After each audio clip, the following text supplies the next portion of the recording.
Hello and welcome back to the Queery Helpline with Patrick Hopkins, small children screaming in the background, hosted by yours truly, Morgan Hazelwood. We're here by GNC tonight.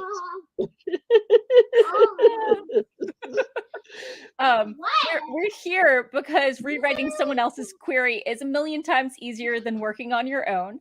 Patrick and I have edited hundreds of submissions, helping more than 50 writers get pages requested and almost 20 get agents. Patrick is obsessed with verbs and query statistics, while I've poured over the querying process and I read most fiction genres. Between us, we can flag and fix practically any problem in a submission package, helping prove that rewriting someone else's query is easier than writing your own.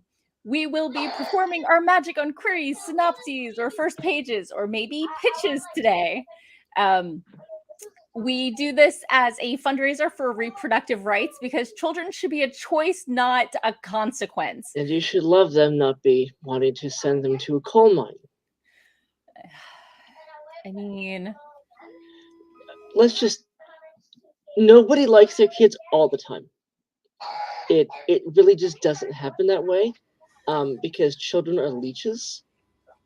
And so on your time, energy, and patience. If you don't have the patience for one, you know it usually. If you just don't plan to want them, right? If you can't, because you have an illness, or you just don't want to, if you can't, whatever. Don't. I have gotten so much go to bed more supportive of abortions and birth control and stabbing people who try to interfere with that.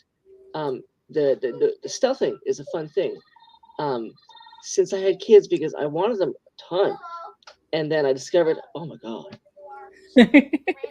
they're a lot. This is okay.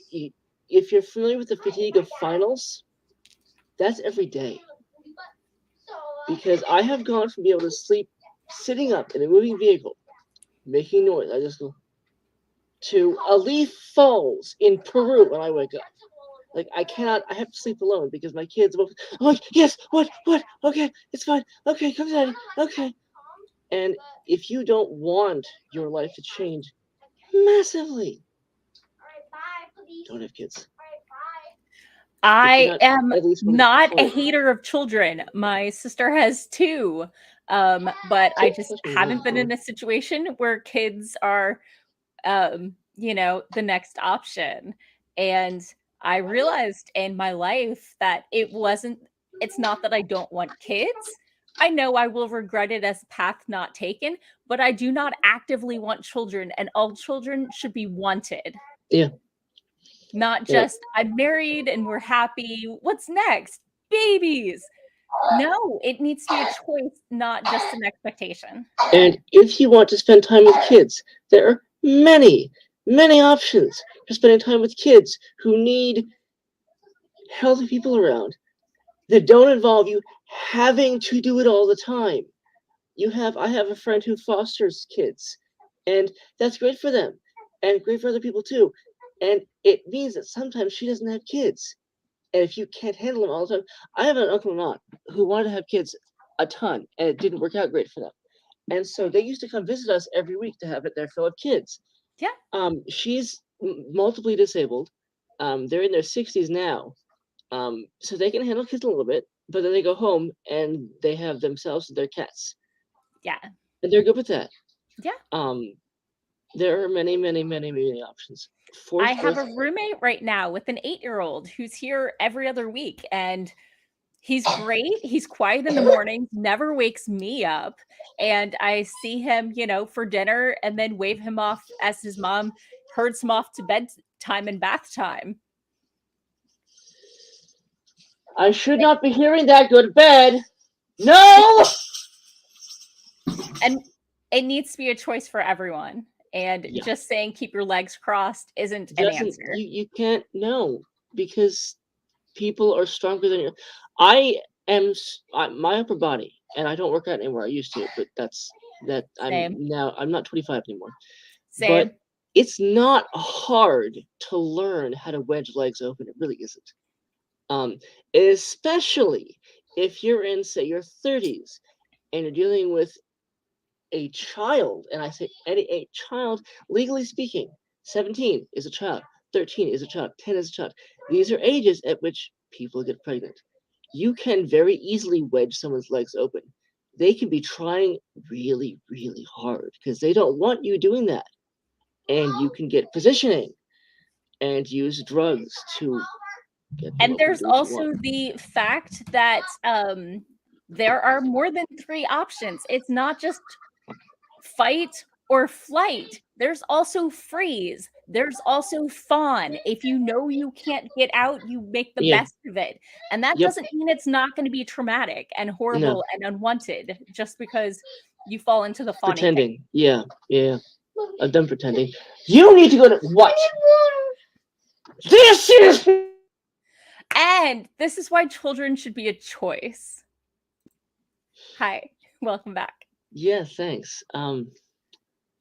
I have a certain amount of patience for my kids, and it wears out. And it's by about close 9 to 10. o'clock at night. Oh, way before that. 3 p.m.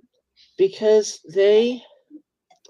it doesn't matter. They are in a group that encourages them to use their voices, and I support this significantly, even though sometimes I want to punch them into the sun. Many people are less sympathetic than I am. These people should not be around children that much. Fortunately, they aren't. Unfortunately, sometimes they are, and that's why we're here. Because you don't want someone with anger issues who insists that spanking is fine and that constant yelling is fine, or who takes the kid to a bar for hours because, oh, we're hanging with my friends. A bar is not a place for a kid. No. In any situation. Any reasonable one, let's say, because we can think of some ridiculous situations. Yeah. Good night. But I mean. So we're also here to talk about writing. Yes. Not just choice. So let's see. We thought about looking at queries. We thought about talking about synopses, and then we thought about what pitch contest is coming up soon. Mood Pitch is on April 6th, I believe. This is a pitch event that is new. This is the 3rd time they've had it. It's every 6 months. The idea is you're using your regular pitch, but with what's called a mood board. Shut up. Go to bed. I don't care.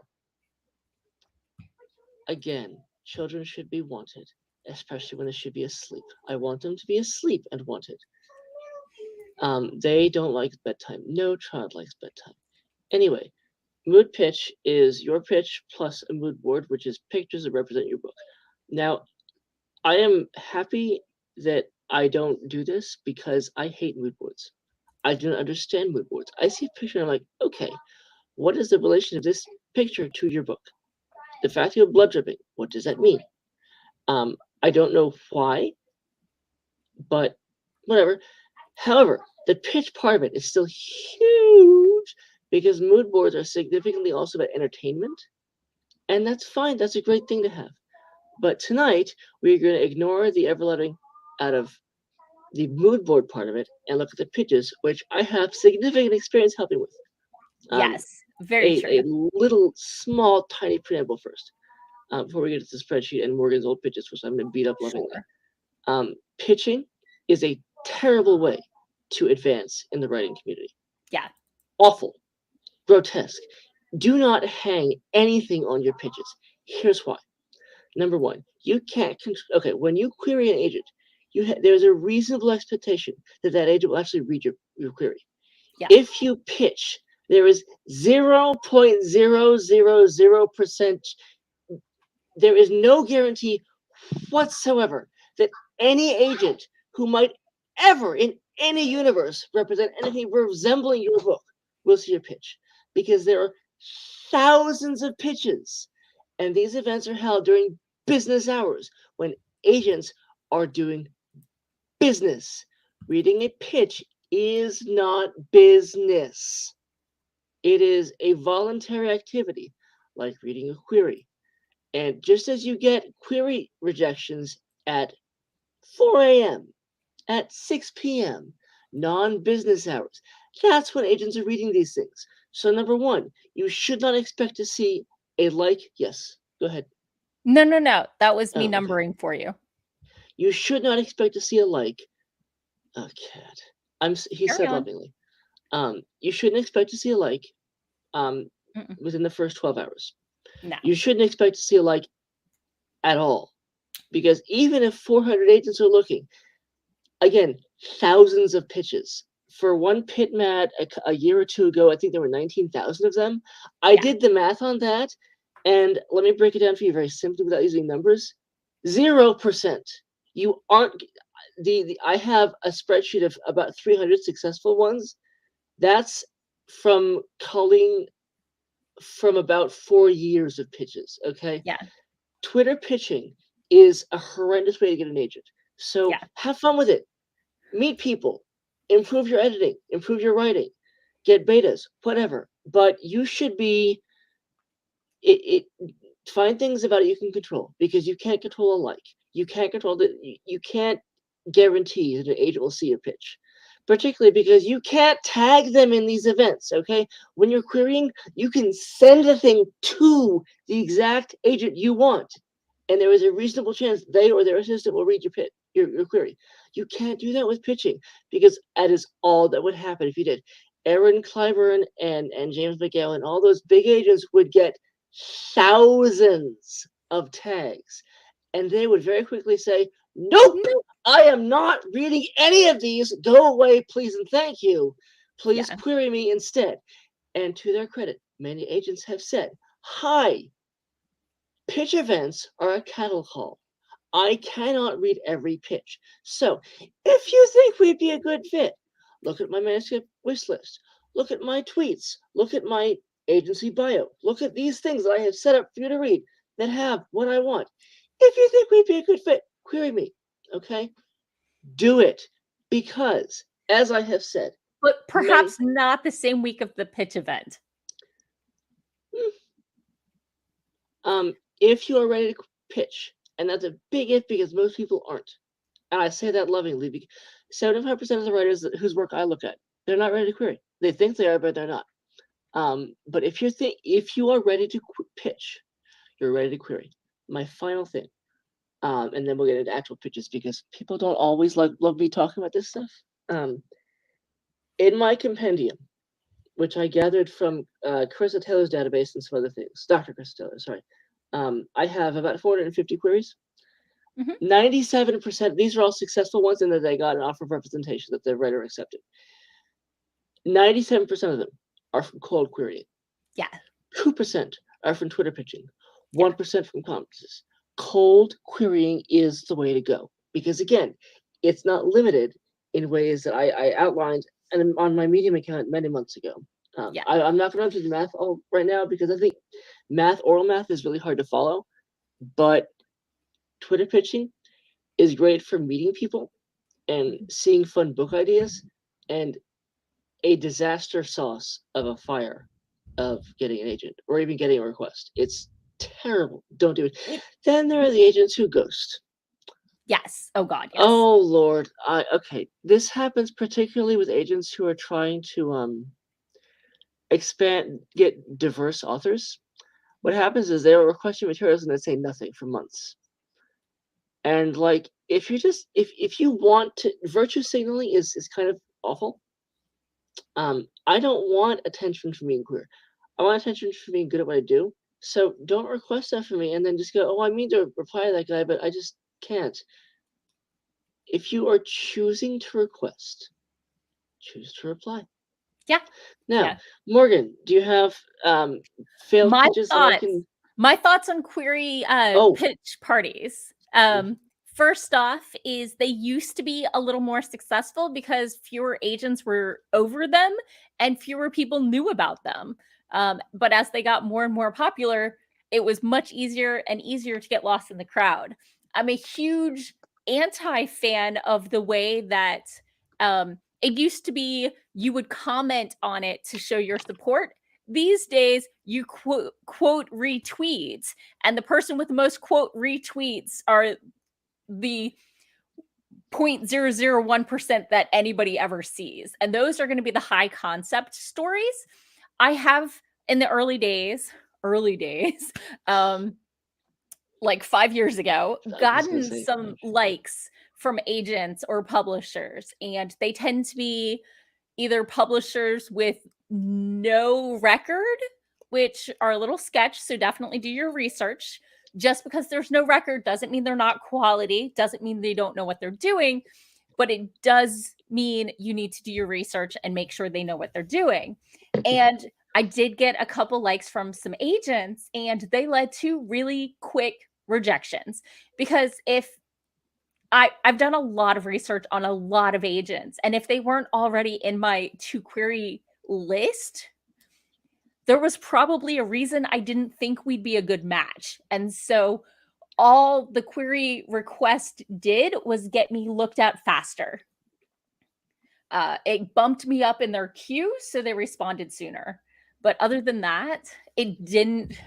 I did find it an excellent way to find other writers of the stuff I like, to grow my Twitter audience, to reach out to other writers who are at the exact same stage in their writing career that I am.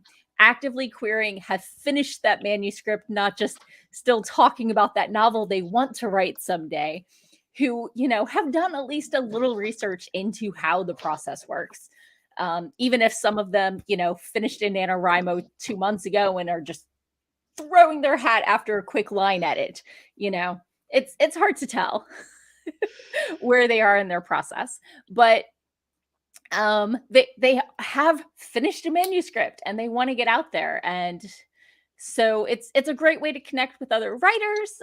It's a great way to see what the next big thing might be, and to see what is popular, what sort of trends are in right now. But agents are only going to see that 0.001% that ends up, after the first 20 people quote retweet them, then it shows up on everybody's feed, so everybody sees it. So yeah, I've definitely grown my audience by connecting with other writers that way, but that's the only success, quote unquote, I've had with it. It is a good way to find new people, because there are people in the writing community who talk about books a lot, but they don't do a whole lot with their writing. Yeah. And people who are like engaged in the process can be a great way to help them to not have to suffer the same stuff that we did. Because when I was starting this process, I didn't know of resources, and now we have a lot more stuff, and not just mine.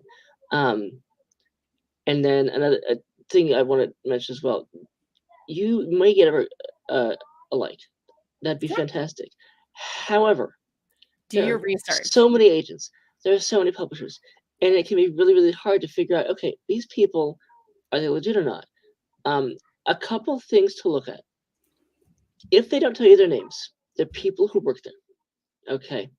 Now, Scholastic and other places, big places, can be a little hidden because they don't want their senior editors getting tons and tons and tons of emails. So they're going to be a little more circumspect about that. But a newer press has to tell you who they are, because they have to convince you that they have the experience, the credentials to do this stuff, right? They have, and there was a press that opened about a year ago, and it was open for one day. Okay, Pineberry Road Publishing. They came out. This was right after Sage and Sparrow went down in flames. Bless their hearts. Pineberry opened up, and they were all talk. They were saying that they had all this experience and all this, and there was no website, which is such a bad sign. And they wouldn't give their names.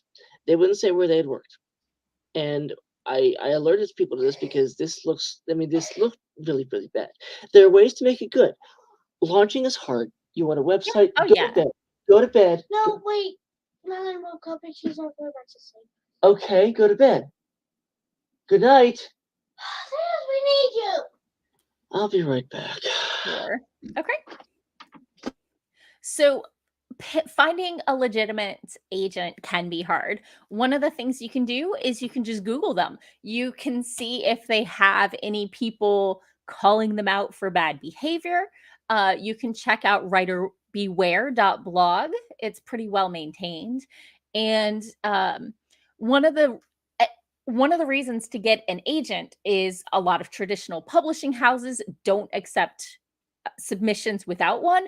But the other reason is because they have knowledge about the publishers, the editors, the acquiring editors at the publishing companies, and what their preferences are, and what they like, and what is currently marketable. And if they don't have experience, if they haven't been in the industry long enough to have that sort of mentorship program, if they haven't worked with a fellow agent before, if they haven't worked on any side of the publishing house in the industry, then they're not going to be able to give you that insider knowledge that you need in order to get a step up, and they're not going to be able to help you. And so many small presses start off as a single person indie publishing and saying, hey, I can help other authors do that, which is great, especially since, the technical side isn't everyone's forte. But you do have to recognize that's not the same experience you're going to get at a traditional or a larger small press. You have to know what you're getting into. And remember, money always flows to the author. If you are paying for something, then it's not legit. There are a couple submission places that do have a submission fee, and I'm afraid with all the AI submissions that things might start trending that way. Yeah. But if you pay money, you are owed something, be it a critique or something else. They can't give you nothing. Yeah. If they're legit. That's how the industry works. And if you're worried about it, ask somebody, because any place that isn't open to being asked questions about, hey, if I give you money, what will you do? If they're not going to tell you what they're doing, don't give them money. It's real simple. I mean, you control what you give them. Now, if it's a small press that is, basically an indie publisher helping you out, then you might have to pay for an editor. You might have to pay for a cover artist. If they're just doing the technical side of uploading your stuff and edit and formatting it. But that's specifically them helping you self-publish. It's not that's that vanity. Yeah, if it's vanity, then that's you're paying for that, because that's so. But you should not. You should know what you're paying for. I think the current price is about what, $1,000 for a 250-page manuscript. I've seen it. There's so many. Yeah. If you're paying anybody, and they're not outright saying that you're self-publishing, they should be, and I would run far away from that. I have seen smaller presses that are trying to make money have both a publishing model and a vanity model. Some of them call it hybrid. If they're not being real clear about that, if they're trying to make you think that they're publishing you, but they're actually taking your money to publish you, run away. Because either they don't know what they're doing, or they do and they hope you don't. Either way, it's a bad idea. Yeah. Anyway, I think I've got all of my warning things out for that now. Okay. Do you want to get to pitches? I'm hoping you have some of your old. I brought up my disgusting old ones. Oh, I love these because I get to trash them lovingly. All right, can I get a document? If we start at the bottom, we start off with the crappy ones or work our way. What bottom is there, dear? Because I don't think I have a document that I. You have to share it with me, or just link me. Yeah, I'll just link you.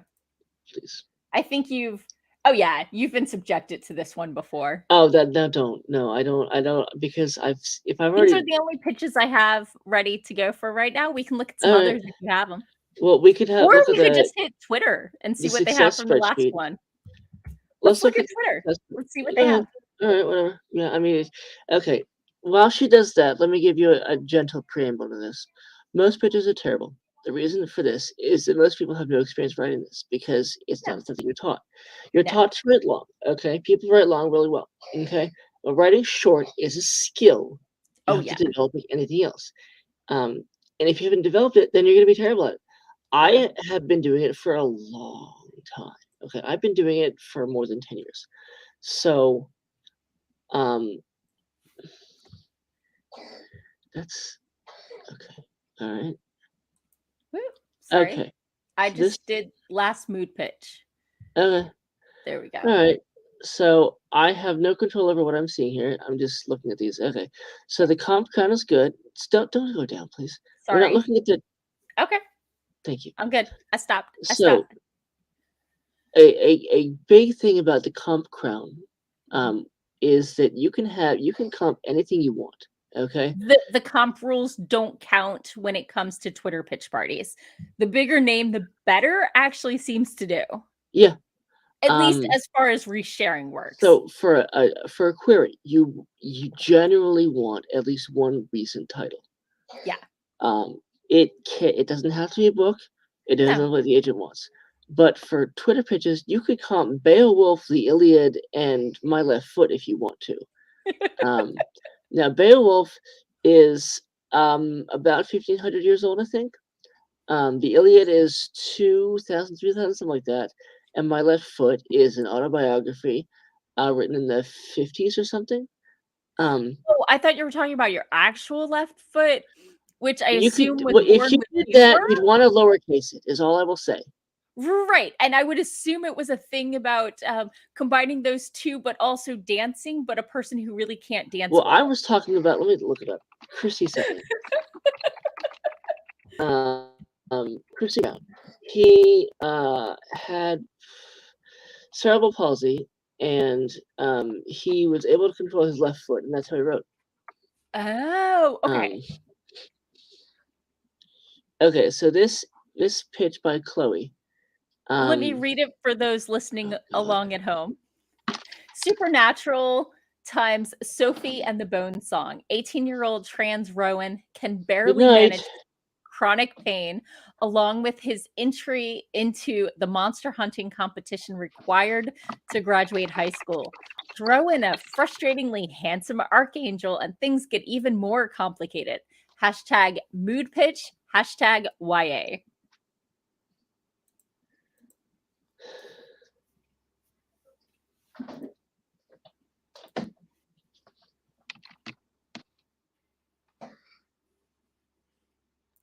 And we're back.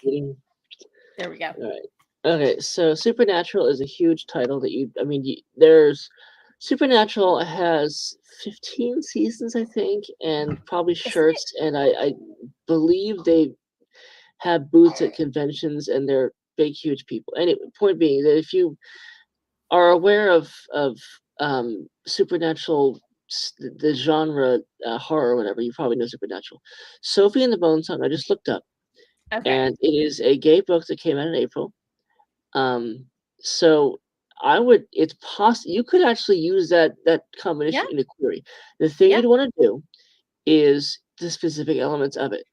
Yeah. Now, obviously, a Twitter pitch doesn't have space for that, but you can definitely do that in the query. I can make I could do it. You can, but I think it isn't common. It isn't common. Yeah. However, the elements kind of come across in the description that they give us. Okay. Yeah. Oh, that's such a beast of a first line. That is a lot to do to make a first sentence do. That is a give me 2 seconds. I'm massive down lift there. Just to Can you see look at the likes of this, please? Load the thing. Don't like it yourself because you know you're not an agent. Please go up and look at how many likes you got. I just said scroll up. Ah! What are you doing? It reloaded. It reloaded on me. Freaking. Okay. It's not you're not gonna see it again. We have to move on to a new one. Okay. Yeah. That's. I was looking at top. It's done. It refreshes about every 20 seconds or so, remember? Yeah, but I Yeah. didn't think that many people were tweeting today on it. Uh-huh. Oh, here we There we go. are. How I about found it. that? All Okay. right. So how do I look at Control tab. likes? Do not click like again. Control tab. Or control click, rather. Control click. Control. No. On the pitch. There we go. Now load it up there. Go to the next. Control tab. Okay. Okay. Now look at the likes. No. Actively querying. Actively One. querying. No. Okay, there's an agent. Yeah, that's why I said one. No. Yeah. No. That reminds me. When you see an editor like, do not assume that editor works for anybody reputable. We have seen people try to use pitch events to get clients. This is disgusting because people are panicked, and you don't. If you're trying to get people to buy when they're panicked, that's just disgusting. All right, let's get back to the. Okay, so this sentence is trying to do a whole lot. A lot. It's pretty heavy. It is a lot. It is plot. It's vague. Barely managed is so much. Yeah. Okay, if I were gonna edit this, first off, I'm not sure. I can get the age. Can you get a character count on this, please? I want to see if we need the ampersand. People use ampersand to try to save space, and usually that's because they haven't worked hard enough to edit. This is okay.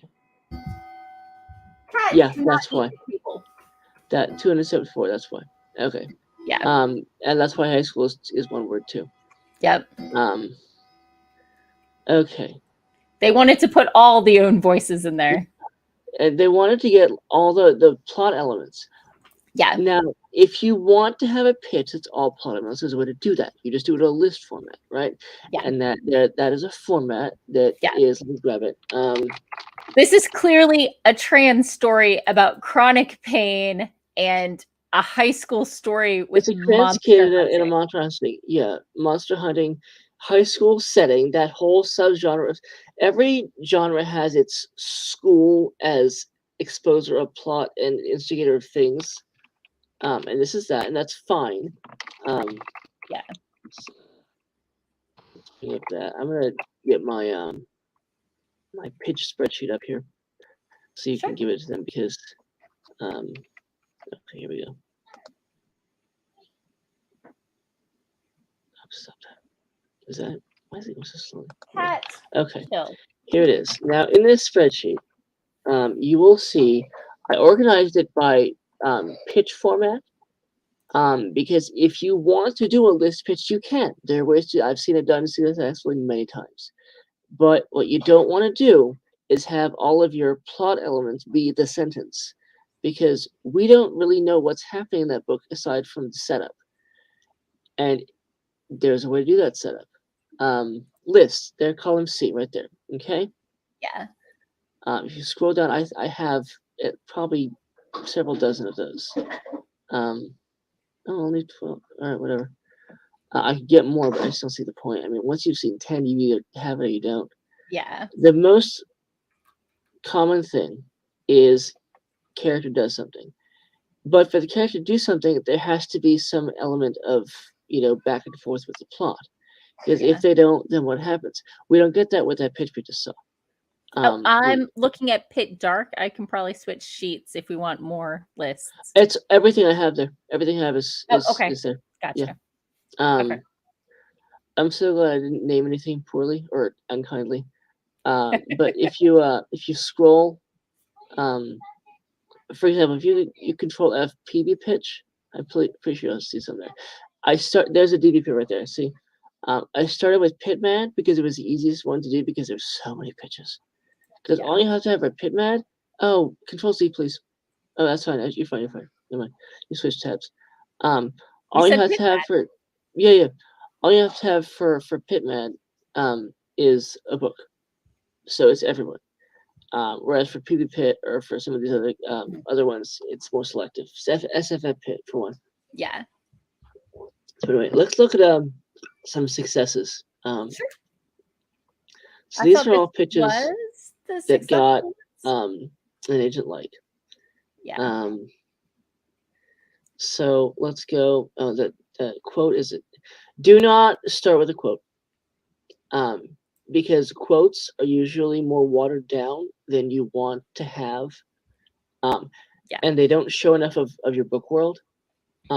In the same way that you don't want to start a pitch, a query with a quote, you don't want to start a pitch with a quote. It's Now, I've seen it be more effective as a book ad, but agents are pickier and they need more specificity than Yeah, they something do. that just looks pretty.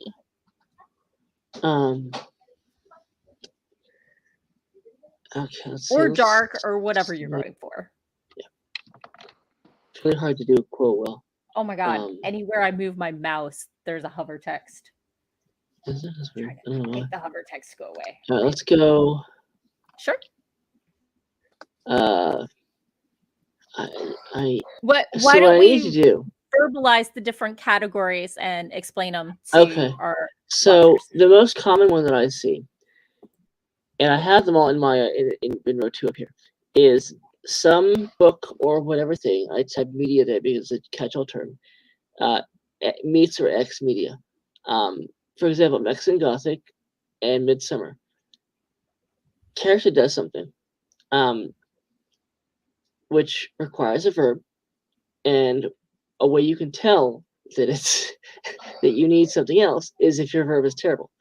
For example, manages is not that good. That's more process than anything else. And then reaction, something happens. That gets you your plot elements introduced in a way that builds the world, and then introduces your antagonist in a way that shows the action that's going to happen. What you don't usually have is vague. You don't usually. The next one does not usually have a comp crown, and as a result, I think I don't have as many of these. You got more space. I have 11 of these. Yeah. I have a face. No, you have more space. Space, yeah. Well, I do. Well, I mean, I have. You do have more space, but also, frankly, agents expect comp crowns. Yeah. And it also helps to frame the narrative within. You have 280 characters. You have when you can rely on another property to establish, the Mood, horror of a setting, thing, or genre. some, if I can use Dead Poet Society to establish that there's a restrictive intellectual element here, or some daddy issues, right? That's space I can use for other things, right? Or if there's an agent who wants the next, Heathers or whatever, right? There you have it in the comp crown, right? So instead of your personalization being because you want a book like Heathers, I am blah, blah, blah, you put it there, okay? Agents still probably won't see it, but if they're searching for Heathers, and we know agents search by hashtags. We do that. Oh, yeah. We do that. Yeah. I have seen, in fact, someone misspell the hashtag for a pitch event and still get a like because the agent was searching by marginalization hashtags, which is fantastic as long as you follow up with the like. The next category is situation with unknown element. Bluntly, it's vague stuff without a comp crown. It's incredibly uncommon. People really don't do it anymore, honestly. But if you want to do it, I have it there. And doing this or not doing this is not going to get you a like or not going to like, because it's a crapshoot. You have thousands of pitches. Agents do not have time to look through them all, not even if they sort by genre and age range, which they ought to, frankly. All right, list. These are incredibly common. And the reason they're incredibly common is that they are very easy because you don't have to write a sentence. You go emoji, list item, emoji, list item, emoji, list item. I have seen people do 10 list items in one thing, and fantastic. That's great because it tells you what is in the book. Okay, and you can't. Even a great writer will struggle to fit 10 plot elements in one sentence without going. I would not do it because it's too much for one sentence. But if you have this world, if you have an epic fantasy, for example, and you have all this stuff, and you want to put all in, okay? If you have talking snow and time traveling dragons, all this wonderful stuff, right? A list is a great way to do that because you can get in all this stuff and make the agent go, oh, I want to see what happens when the dragons try to melt the talking snow. Does it scream? Reasonable question. Fantastic world building idea. I don't have time to write it, but my point is you can get lots of stuff in there, okay? It's also a great way to point out which tropes you're using and mix and matching in maybe unusual ways. Stuff. Yeah, absolutely right. Because it's not just dragons. It's especially I think it's especially common for people either coming from a fanfic background or people appealing to people who enjoy fanfic that and usually have those hashtags. Yeah. Any romantic elements like one bed or enemies to lovers. I've seen it even be ETL because it's so done. Yeah. Be careful with acronyms because if you haven't seen them before, making them up can, like my kid, can be like a bad idea. Because if the agent doesn't know what they're reading, then and if you have trouble with space, the solution to that isn't always use acronyms because again, if they don't know what they're looking at, then you've wasted the few you used. Yeah. Anyway, a list is great. My thing is with a list, okay, having stuff in a book is fantastic. What have you done with it?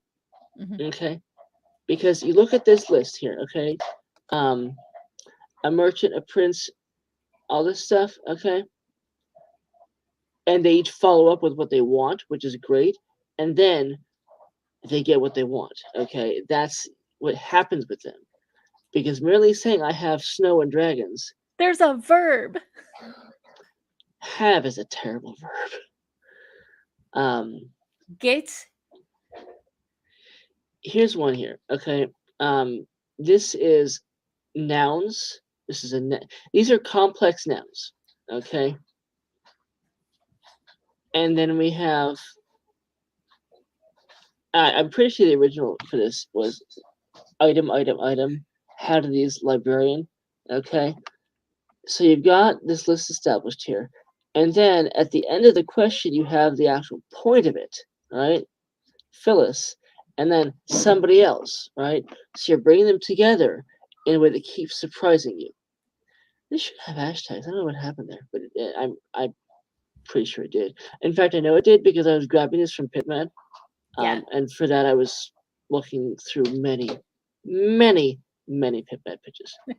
Okay, so that's... I do not have the emojis here, but a best practice for this stuff is to use them. Because it gives the agent something that is not a word to look at.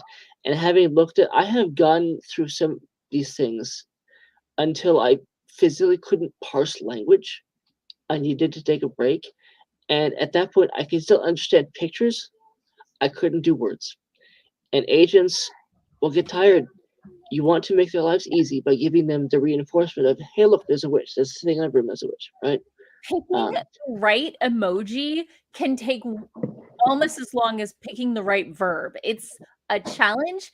And remember that just because your phone has certain ones doesn't mean Twitter has those same emojis. So make sure you're composing in Twitter so you know exactly what the emoji you're trying to use is. I tried to compose elsewhere and ran into issues. It gets it, yeah. Another thing there is the Twitter's character counter. And for example, Google Docs, different. Yeah. I have had things be 3 under in Google and or whatever it was, and have it be a different kind of Twitter. I aim when I edit these things to be 10 under because number one, it's a flex, and number two, which surprises nobody. Shocked. I mean, well, I've taken 400-word pitches and gotten them down to like 150 or something. Oh yeah, no. In my defense, it was so much process language, so many nouns, so many characters, and gotten it. But I mean, it really. I mean, something I forgot to mention. Do not have 5 decent pitches. 5 decent pitches is also known as 5 terrible pitches, because one is what you want. Your agent isn't going to see 5. You can't pin 5. You can pin 1. Nail 1 pitch. 1 pitch. Okay, nailing 1 pitch with a writer who is actually helping me with this stuff. Who's not just a liability, who knows what their book is about, which is hard, I know, takes half an hour. Okay? Me doing this takes half an hour. Okay? A regular person is going to take 3 or 4 hours if they're even going to finish. Because you don't have your stakes. I guarantee you don't have your stakes. 90% of pitches have terrible stakes. Because people think that things happen in my book is stakes, and no, that's some plot. Okay. Number 4 here is the one that we're going to see the most often, I would think, because it's the easiest one to do of all. Yeah. Media meets media, okay, plus list. Because again, lists are easier to do. You don't need a sentence. You don't have to hone 20 consecutive words in a sentence, which is great because that's not a skill people have. And I understand. And I don't want you shouldn't be spending the time I've spent on developing your ability to write short. You just don't need it that much, okay? For a novelist, writing short means cutting to 90,000 words. For Twitter pitching, 280 words. These are unrelated disciplines, friends, and I know because I've done both of them, okay? Yes, Morgan, you want to say something? Go. I was going to say this is the closest to using a log line, although a proper log line doesn't use any proper nouns. Doesn't it? Okay, good enough. Although I've seen so many guys for those descriptions, like our cartoon detective, etc. Oh yeah. They talk about their role. I've seen a lot of people with a lot of ideas for log lines. I usually do a proper noun because I just don't need it. Like I can get more out of it by being descriptive about the character. Yeah. Brilliant teenage detective is better than Brianna. Okay, so the name means nothing, and names in queries act as a shortcut for referring to the character. Yeah. But if you don't have enough space to refer to the character, you're going to be using a pronoun. It's not worth it. Yeah. If you should have a character at the beginning or near the beginning of your pitch, but you're going to be using a pronoun for the rest of it. If you're doing it in a sentence. If you're not going to mention it at all after that. So don't bother with the name. So okay. This one is Gross Use Ghost, and the age tells you that it's upper or lower or middle YA. Did I just invent middle YA? Or anyway, because a 14-year-old seeing ghosts and an 18-year-old seeing ghosts, you're gonna have different reactions in most cases. Yeah. 18, there's potential for crossover. My book has heavy crossover potential. Yeah. 16 means just old enough to drive herself places. Yeah. That's what I'm getting out of this. Usually a junior in high school with some responsibility. Mm-hmm. Maybe a part-time job. Possible, yeah, or some significant volunteer experience with leadership position in a youth group, perhaps. Okay.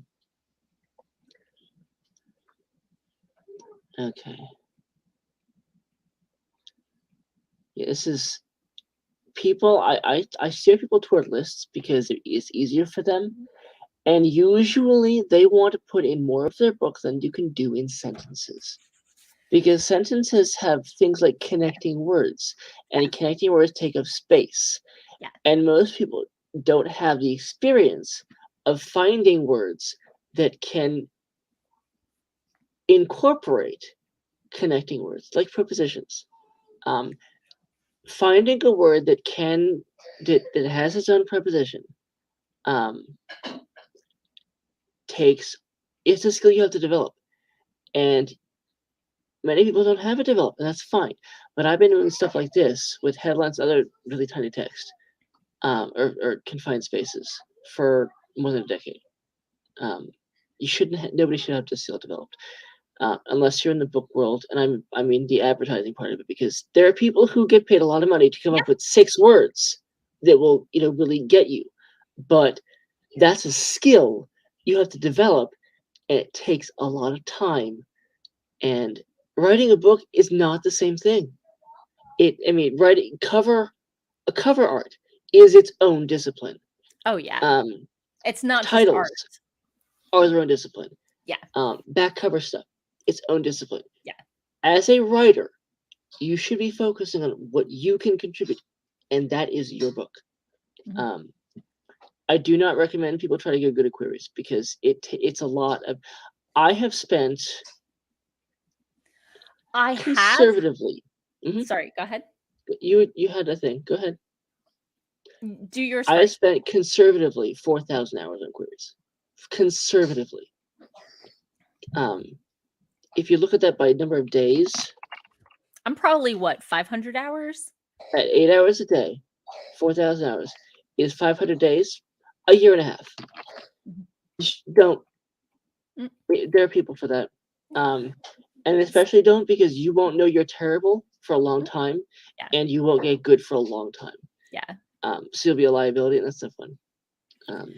So okay, I've heard, I have some friends with agents, and some of them are published and some of them aren't. And one of them was telling me that getting good at synopsis writing, even at that level, is really helpful for pitching the next project you want to work on, both to your agent and to publishers. So bettering your synopsis writing is not actually a waste of time.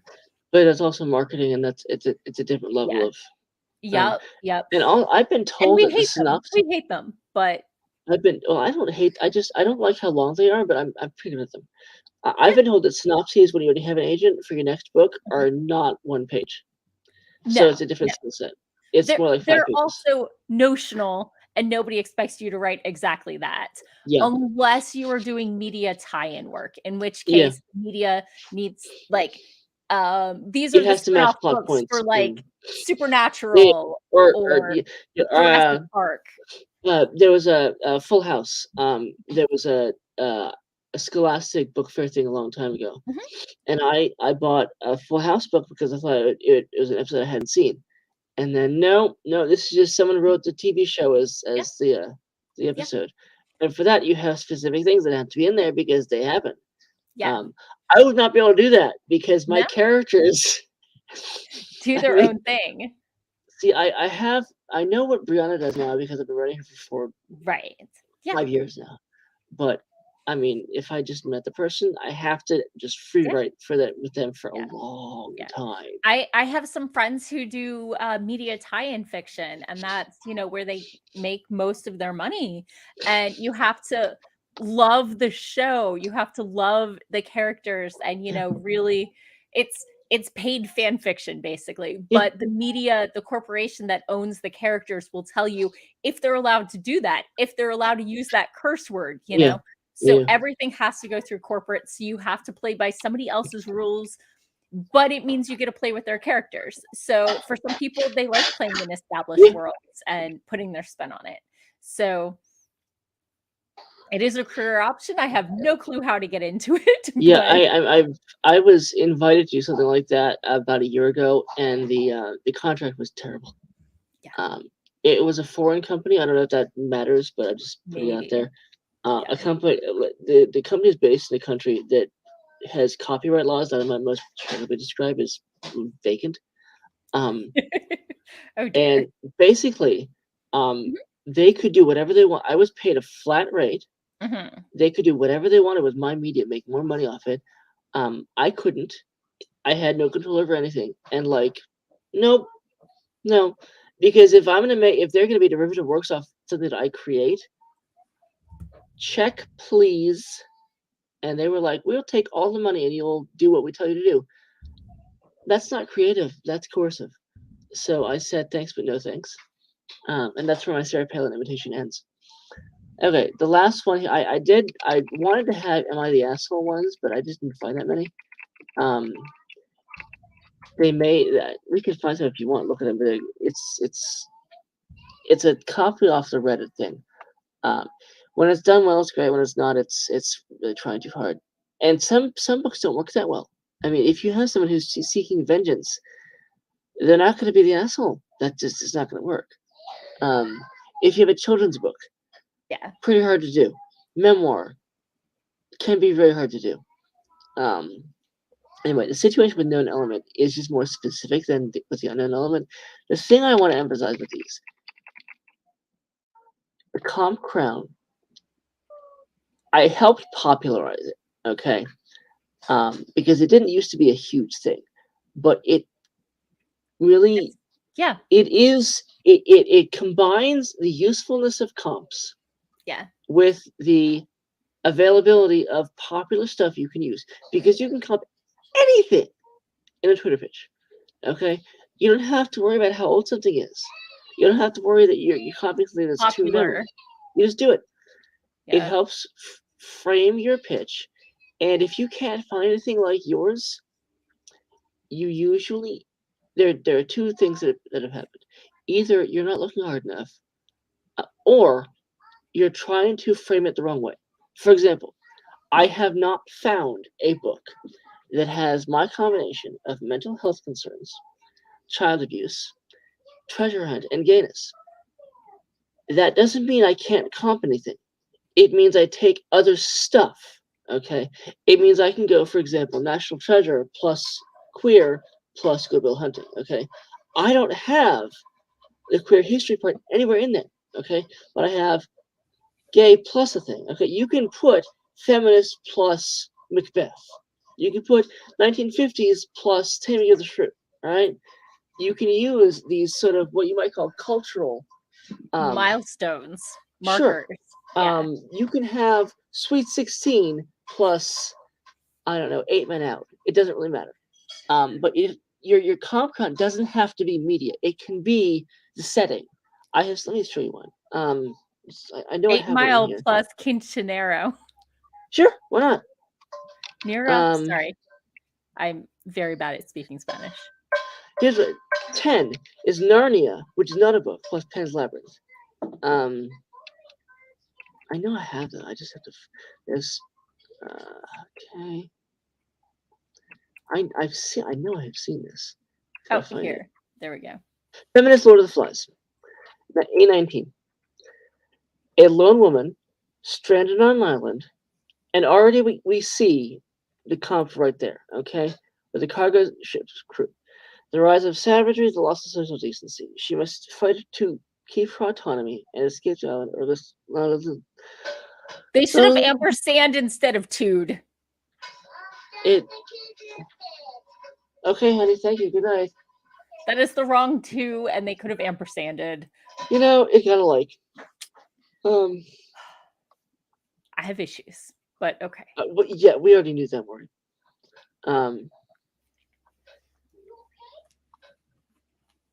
Do you know what TOG is in 21 there?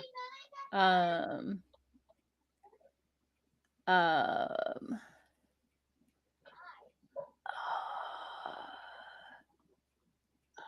know I've seen more than that. I read it.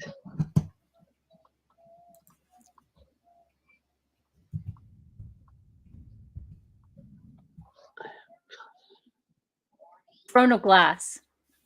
Okay. You gotta be careful with acronyms.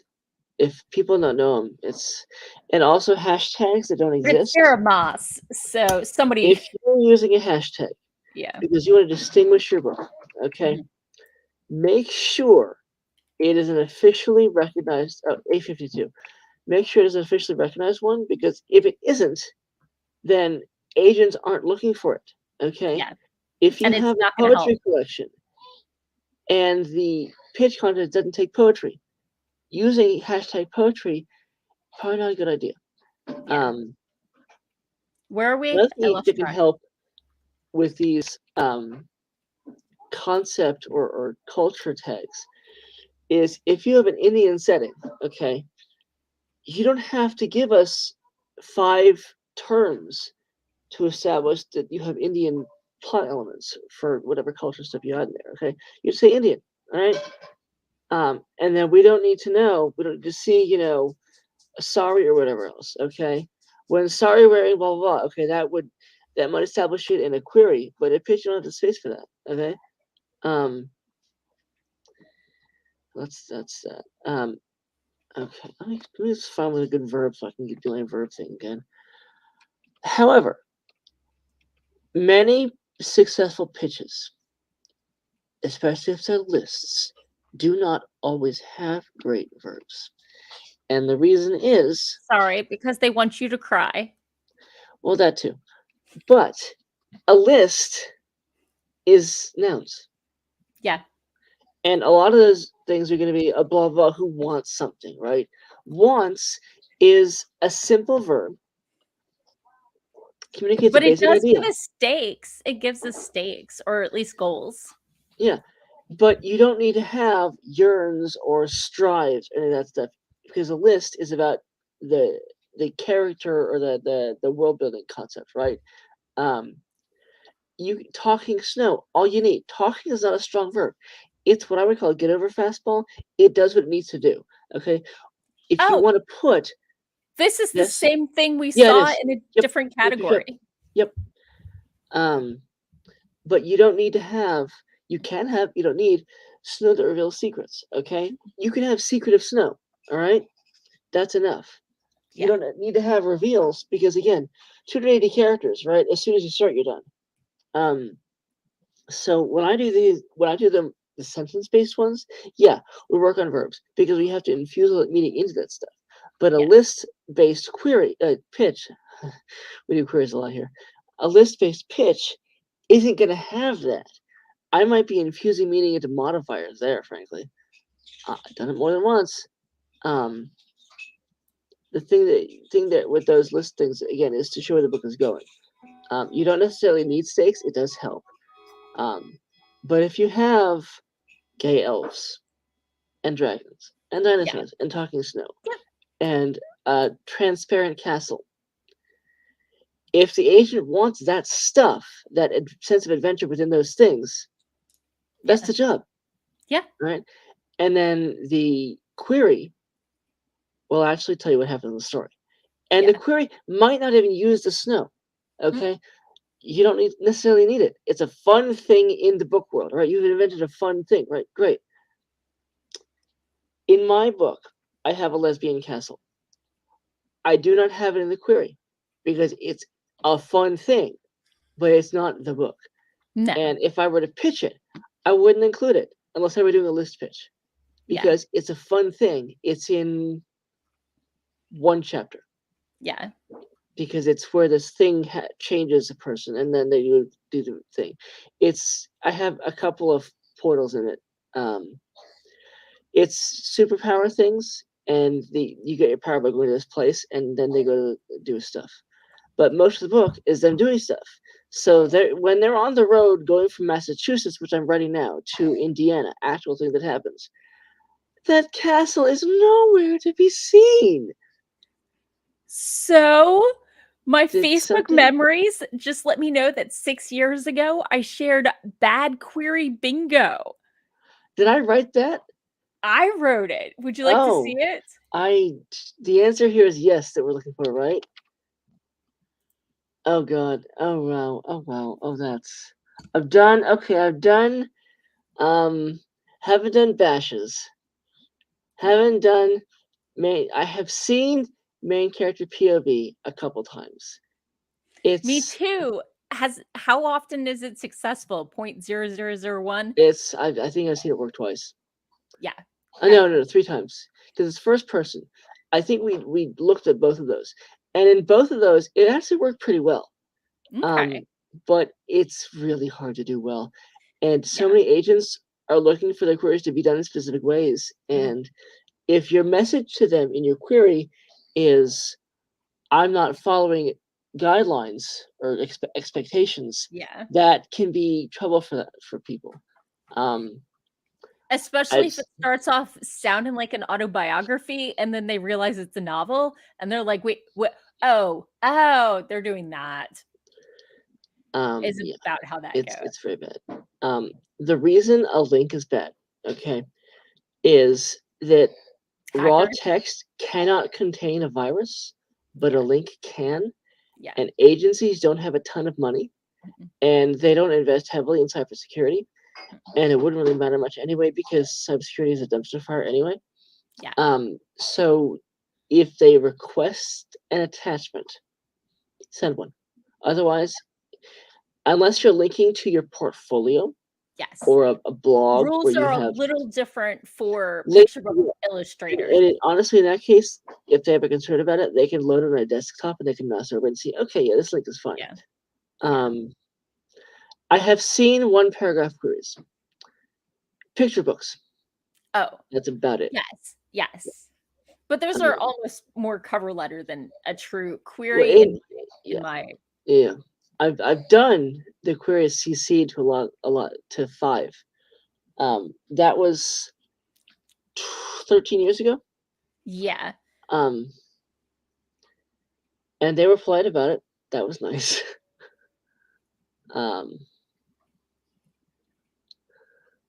I have wanted to do the revolutionary thing. I have deeply wanted to. My novel is totally Your novel is revolutionary. When you're writing, when most books don't have gay main characters, and my book is about 13 queer teenagers, there aren't that many like mine. They're becoming much more mainstream than they used to be. They are. I told you the story about when I found 6 queer known books. I was looking for books like what I was writing 6 years ago. Yeah. And I looked at 72 titles. Yeah. And 66 of them were a coming out story. Which is good because there are many of those and they need to be done in many ways. However, Brianna comes out when she's 9. She's now 18. Ain't coming out no more. It's done. Nope. She's out. I have queried and not that coming out is a singular event. No, no, she wears gay stuff every day because number one, she's used to it, and why change? But also as a conventionally attractive white woman, you know where that's going. So if she has emblazoned across her chest, she's flagging a rainbow or whatever, she's going, hello, leave me alone, guys. Yeah. And it works. The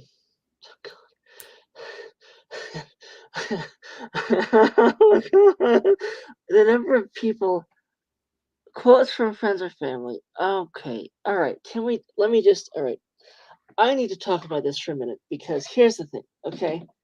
People write books and they have their mother read them. Your mother is among the worst people on the planet to vet your book. Wait. But my mother is a retired high school librarian. No. Your mother, my mother, anybody's mother should read the person's book when it comes out. Yes. If at all. Yeah, I have not given it to my mother. I've given it to my sister, but not my mother. Because she either will hate you and it, or will love you and it. You cannot separate them. Worst thing than that is, it is done for convenience. If you're looking for feedback, you don't want somebody who happens to be awake at 3 a.m. when you finish a 20-page free write. You want someone who can look at it critically, say, okay, here's where I think your structure is. Here's where I see your story going. Here are these things that I'm saying from a craft perspective, right? And zooming out as in as that you want or as out as you want, okay? Your family, people who talk to you regularly are terrible for that, okay? Because number one, they're too close to you. Number two, you don't want convenience. You want skill. Yes, honey. You want to sit with daddy, honey? Come here, honey. Number 3, child, of course. You especially don't want to include quotes from people who are related to you. You don't want to include quotes from your classroom, okay? If you write a book and your second grade class liked it, guess why? Because you teach them. Okay? I have written a number of books for my kids, okay? I don't include quotes from them about how much they liked it because they think I'm the best dad ever, okay? My 8-year-old has said that more times than I can count, okay? It's a wonderfully heartfelt thing. But to an agent, all it says is, I don't understand how this industry works. You don't want to say that, okay? Yeah.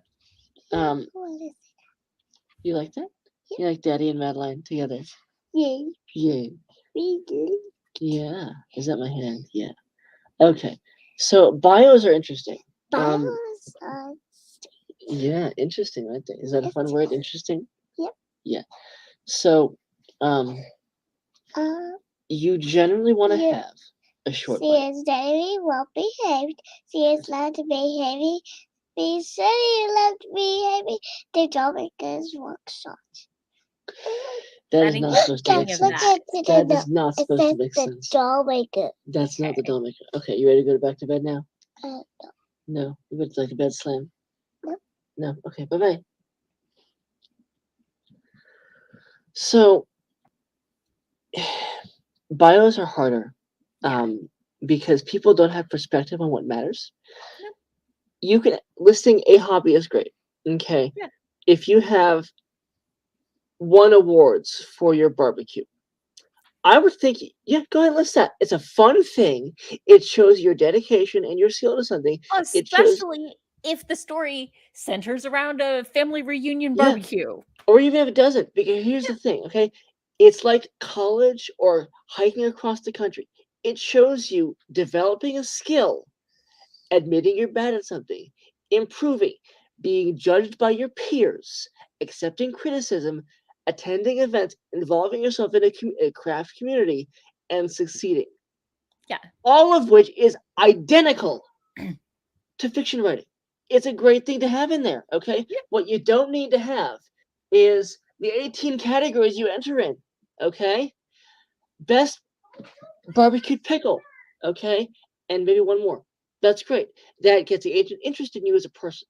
But we don't need to see all the weight classes you entered, all right? The longest bio I ever saw that worked, 300 words. And this guy had accomplishments that were relevant in screenwriting and in, I think, poetry and in memoir, and he taught workshops, and everything was a different area of publishing. And it just kept going and going. And I was reading this and I was like, this gotta be something to cut. And I read the end, I'm like, I could not cut one single word from that because it was all so, and it showed his involvement in multiple spheres of the community. Yeah. Oh, But God. even if you have had some stuff published, I would recommend only featuring 1 to 3 of the top rated contests for the best-selling stuff you have. And list it first, honestly, in a lot of cases, because there's lots of people live in New Mexico, for example, and work in marketing, for example, and live with their husband and their 3 cats. Lots of people, okay? That's a fine thing to put in a bio, okay? But if you were a finalist for the 2018 Bram Stoker Award, for example, the list of people for whom that is true is very tiny, and also it's relevant to writing, okay? Yes. At the same time, if your award is the 1988 Bram Stoker, put it in front. Absolutely. You've been involved for a lot. And maybe you had to take a break from writing for a while because you had kids who took up all your time. Okay? A good agent will say, okay, this person's been involved for a while. Something came up. They had to get away from it for a while. They're back. Let's see if they're still skilled. And a bad agent won't do that. And you won't want to deal with them anyway. Because if you're 60 and you're querying, go right ahead. Yeah. That's it. Okay. Because skill doesn't really know age. You can be great at. There's a person in our group who is in college. I have worked with. I worked with somebody who is in college and has an agent. If you can do the work, you can do the work. Age is not shouldn't be a concern. Okay. Let me say something about spelling. I have seen queries with a spelling mistake get representation. Yeah. I have seen dropped words. I've seen sentence fragments. Once where I see concern is the third spelling mistake. The third drop, something where it's anybody can miss one thing. Right. When you have 3 in a page, then I start to be like, okay, is this reflective of your approach to fine tuning? Yeah. I had a client who had 2 misspelled words on the first page of his book. And like, okay, that's death. Because at that point, like, if your first page, which is the most important in the book, is not where it needs to be, I have zero confidence in the rest of it. So that's the. I don't see the tropes as much. Maybe 5% of the time. I've never seen the "you'll make lots of money." I would bet that the people who do that are not on Twitter asking for feedback, because that's going to be because they already know everything. And you know the demographic of that? Crypto bros say what? White guys who think that the way to write is to just sit there and pump out words, and that anyone can write any story. And they are as disconnected from the business as they can be, because they think that they can just do it. I've had that perspective, and doesn't work. Crypto bros. You really wanted to say that again, didn't you? I'm just saying the Venns overlap a lot. Okay. Let's see. We've done. They may also be a subset of the people sending in the AI short story submissions and drowning the short. I would, short story. Yep. They're looking for a quick buck, and they think, all they need is they're smarter than everybody else in the industry, and their way should be fine.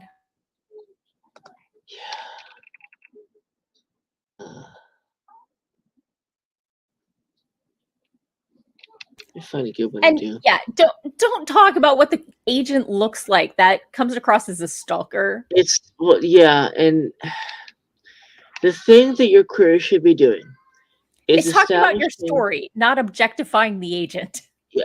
Number one, you want to establish, I know the business, which I don't like, but it's how you have to do it. Yeah. Number two, here's something I have done that is close to other things, but also unique. Number three, I am not a serial killer. It's 3 things.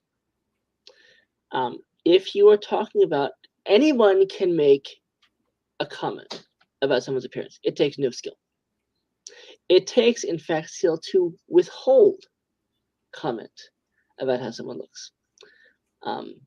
I learned to stop, because I thought that telling people something was wrong was me caring about them, and they interpreted it as something else. He said vaguely. When I see people, I have a mental filter, and all those words go into that filter. And if you don't have one that works, the agent isn't going to want to work with you. No. Okay. The number to get away with talking about someone's appearance, in a lot of cases, you have to be making them money. And even then, they'll probably pawn you off to an assistant, so they don't have to deal with your garbage. So if you aren't already cash for them,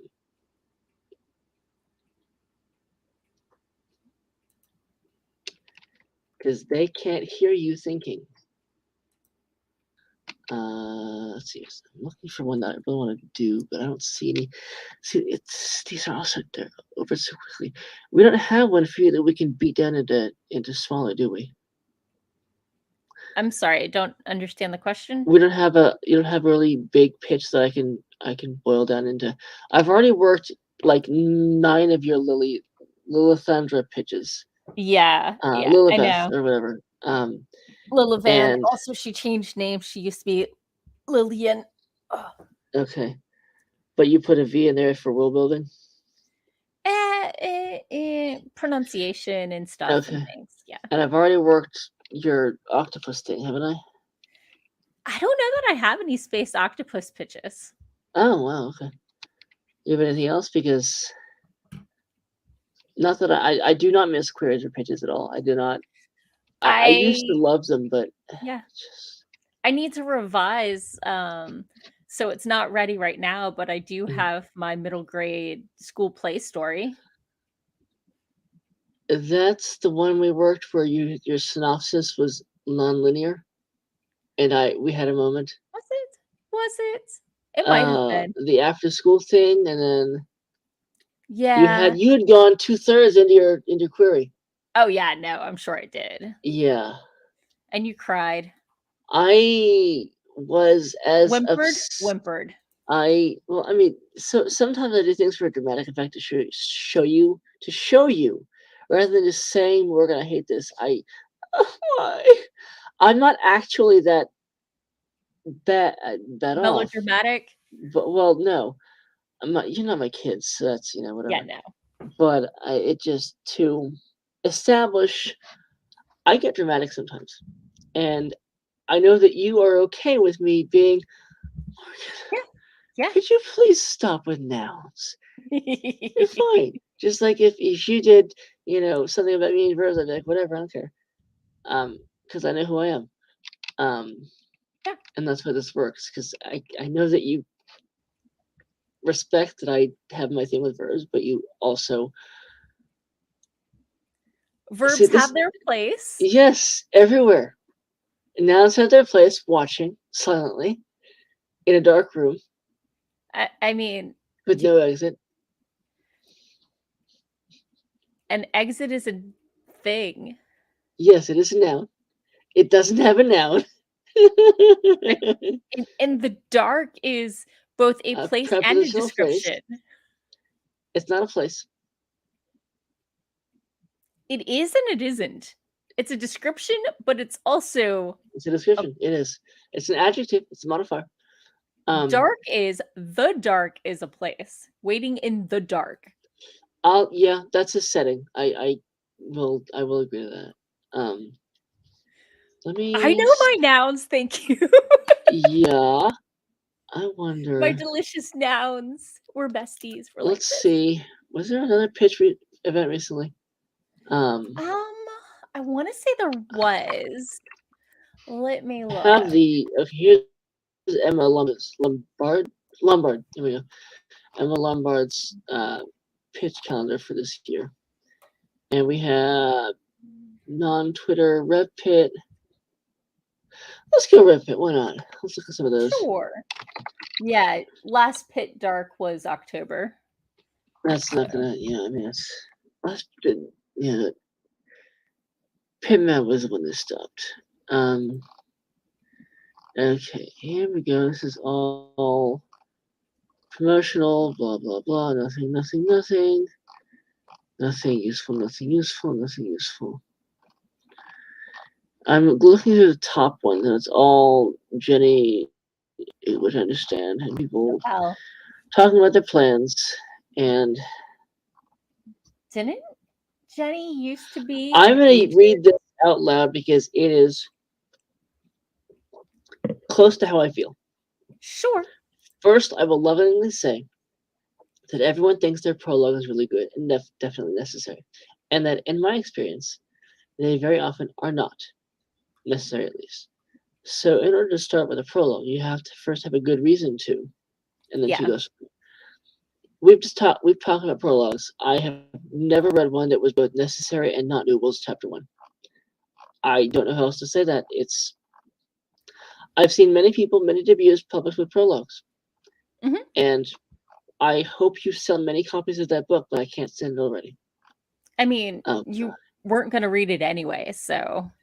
Well, I might read the first page. See, if the first page is... Oh, you did! That's amazing!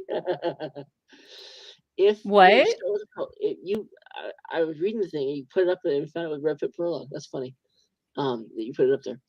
If you start with a prologue, I'm already ready to close the book. But as I'm going to say a lot of prologues are backstory that the author needs for themselves, but necessarily, and it's a lot of world building and stuff, but very often it doesn't actually need to be in the story itself. It might be a good starting point for you writing, but leave it in the rough draft where it belongs. Yeah. It's not wasted. You needed to write that so you would know how we got to the current situation. I'm not doing that one because it's... That's how some people's process works. My process has worked like that before, And I don't think any writing for your story is ever wasted. I No. think it's you learning skills and you learning more about your world. And Yeah. sometimes if it's something you're going to throw away, sometimes it's you finding out how your world doesn't work. You're like, wait, this doesn't work. And you had to write that to find out.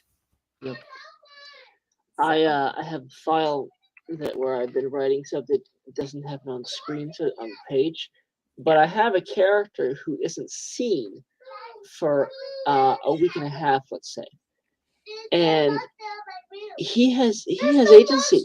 He has. Hold on. All right, I'm coming. He's a monster hunter. I didn't realize that Patrick was a monster hunter. So let me I want to do a quick Google here. Oh, I'm in the wrong spot.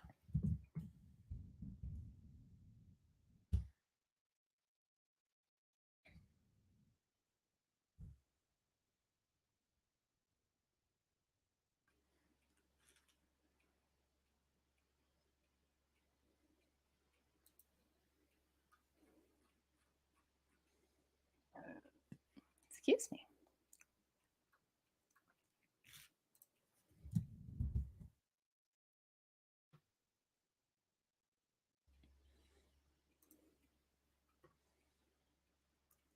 I am not used to the new query tracker.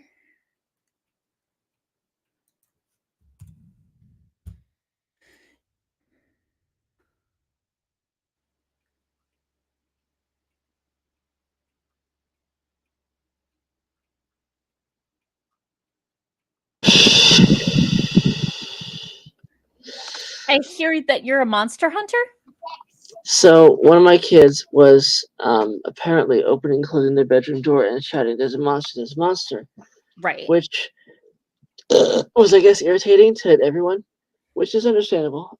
She is full of agency at bedtime, which is not something I encourage. And again, if you don't want kids, don't have them. It's yeah. I'm still looking for a pitch that is not by someone I know, because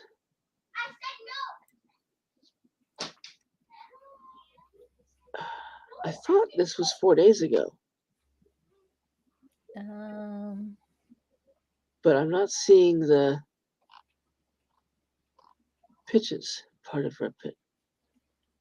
Well, let me click latest and see what we got. That's unless it was wrong. Let's just look at it. Let's look at the schedule, because this is really irritating me. Sure. Okay. Oh, is RevPit not a Twitch? It's a submission thing. That's why. Gotcha. Okay, well, there we go then. That's Good nothing. PB Pit, I guess, but picture books are. I'm coming. Hold on. So, okay. Let me see if I can find some of the latest pitch parties for us. I'm just gonna Google pitch party literary, and let's see where the calendar is. Excellent. And it is March. So let's see. I think the most recent one that wasn't a picture book is going to be SFF Pit, which we know isn't Patrick's favorite, but very little is. So let's go ahead and look at the top from recently. Ooh. The most recent that isn't a picture book contest was February 24th with SFF Pit. Okay. So. That's okay. Oh, hey, there's an SFF Pit success from 2019. Just got published. Publishing is slow, people. It's not for people looking for instant gratification. No, you really do not. But you'll see. Here's Here's the successful Here's the pitch. comp crown. Yep. I know what A is adult, SF is sci-fi. What's SO? Wait, I'd have to look at space opera. Oh, yep. Nope, that makes sense. So joins is it doesn't echolalia. It gives you, it's a good verb to keep you sort of process oriented, which is what we have here. It's the thing happening, right? We don't need to have, charges, force, blah, blah, blah. Uncover is a little more escalated. Disappearances keeps the tamer. Solving is tamer still. Spark. Spark is our big word there. Yeah. War. And then estranged. I don't love having a strange mom there at the end of the surprise. However, in a pitch, sometimes you have to do it because there's no space at the end, right? Yeah. And the W/ tells me there was a space concern there. Right. You can cut the period at the end of Firefly.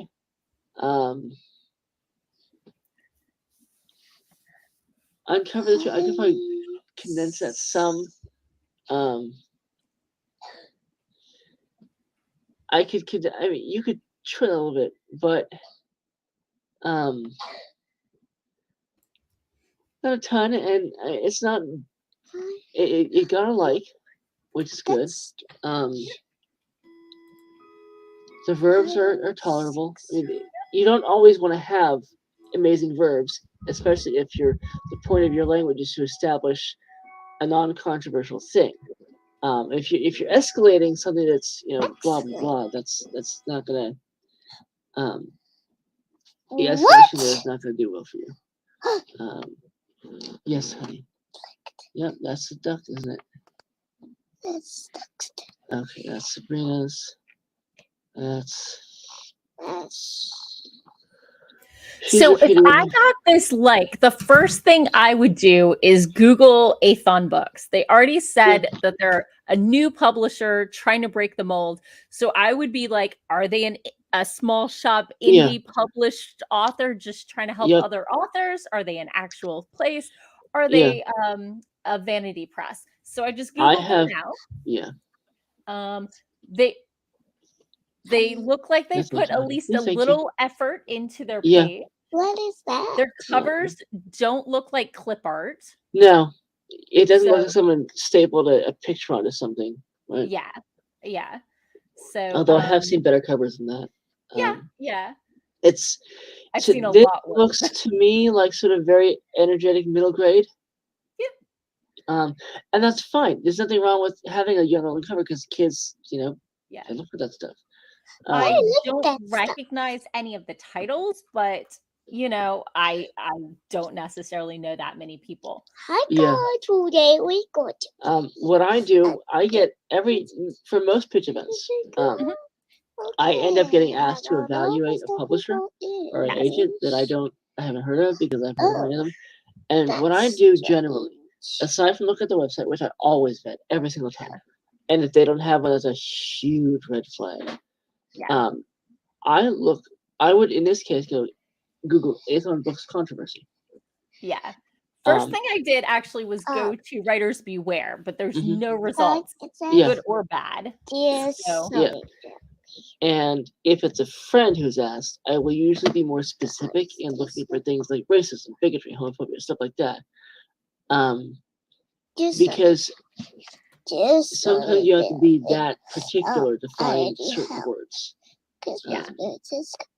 In this case, what I'm seeing so far is fine. I usually spend about an hour vetting any one entity. And that increases if I have if I find an editor's name, for example, or some other high-ranking person, because if they don't have the experience to be publishing, if, for example, they launch a publisher because they wanted to publish their book, that's a terrible reason to launch a publisher. If you have no experience, get an internship. get a degree in the business side of it. Don't just open a publisher because you have no idea what you're doing. And there was a publisher that opened. I don't know how they're doing now, but they opened because they wanted to publish one person's book, and the person launched the publisher. And in addition to having the book, which I read the first page of, and there's a reason it wasn't published, they had merch. And that's it's an option. It's basically vanity publishing. It is. For those unfamiliar with the term, vanity publishing comes from back in the day when you couldn't self-publish, when you would just pay someone to print out a run of your books. And it was more about you paying up front to say you've been published than anyone actually buying your book. My aunt self-published an ABC book for my kids as a Christmas present one year, and that was a fun thing. They got to enjoy that experience of because she there was a genealogy book that some relative published a long time ago. There was a very small market for it, and they decided to just have people pay for this bound thing of a couple hundred years of history of this one family that goes many relatives, and the market for that was too small for a small publisher to take it on, but for people who wanted this professionally written thing, it worked out great. There's lots of instances where self-publishing is a pretty good option. I had a person come to me, and they had self-published a picture book in New England, and they had gotten lots of sales in New England, and they wanted to publish one more. The trouble there is, as you know, for an agent to consider you, they're going to want to see at least 3 titles. Well, if you only want to do that one book, then there's no real value for you in writing 2 others. So I'd recommend that they self-publish that one too, because they already had community interest, they had connections and all this, so they were building off their self-publishing business. What you don't want to do is say, okay, I queried 120 science fantasy agents. Nobody wants my 175,000 word middle grade epic fantasy. I'm going to self-publish it. The reason nobody wants that book, it's the wrong length. It's over by 100,000 words. Which means you don't know the genre. No. When I have read stuff by people that was over length, usually they need to gash their word count. Because they are saying too much. When you get that happen, your flow basically doesn't exist. And the point of self-publishing isn't to have a place where you can dump on manuscripts that are ignoring the business side of the publishing business. The goal of self-publishing is, okay, new adult isn't really doing anything in traditional publishing because they don't want it. However, these stories are still being told well. There is interest in them financially. And you can get a lot of money. There's a lot of romance that's we've talked about this before, the romance that's self-published, because you can move faster in self-publishing because you have a team. That's your business. You have someone whose job is the cover. You have someone whose job is the marketing. You have someone whose job is finding new models. You have someone whose job is to look at the feedback and say, okay, shifter romances are big right now. Let's incorporate one into this as a spin-off. It's a business. It's people who are looking at trends and writing to trends. And there's nothing wrong with that. But the number of people I see who are like, well, I queried a ton, I didn't get anywhere, so I'm self-publishing it. Like, no, that's not. You're going to get pity buys, and I hope you get lots. But pity buys. What you need is to unlink your emotion, yourself from your emotional support words, and get someone to go, okay, here's what's wrong with your book. And there's a guy who is refusing to do that. Yeah, it's so funny.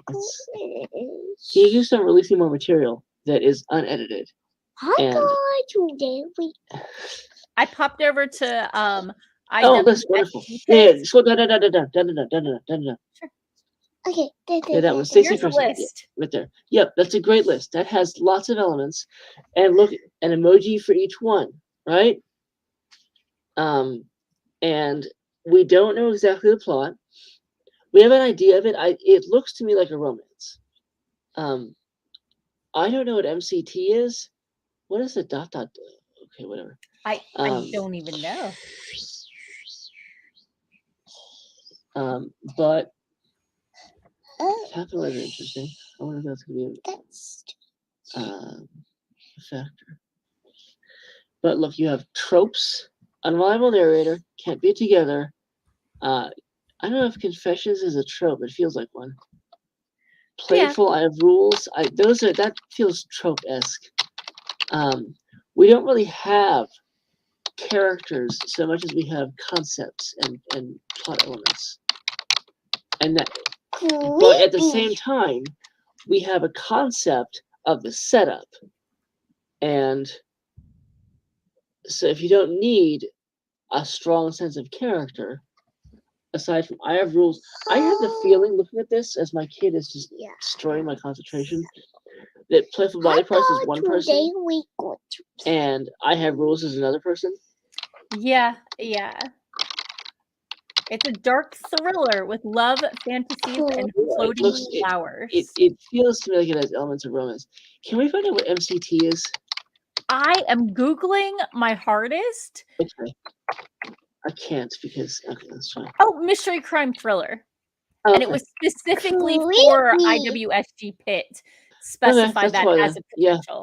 Yeah. Because I haven't worked a pitch in a while. We're not gonna do that, right? Creepy. Yeah, early morning. That's Frosley has a dad on that stuff. I don't know. I would expect much to have changed. And as I've said, and as I will continue to say, because pitching shouldn't be hard. Yeah. I really do strongly suggest this pitches. It's so much easier to do. It's the difference between creepy. It's outlining the book and then writing it versus free writing a little bit to get a sense of the character and then trying to outline. There are people who can outline and it goes great, but those people are very uncommon. Yeah. Nora Roberts does not outline. She was asked to. Sarah Nicholas told this story on a live I don't stream. know this one. Many, I guess, a couple of years ago, something like that. Nora Roberts was asked by her publisher.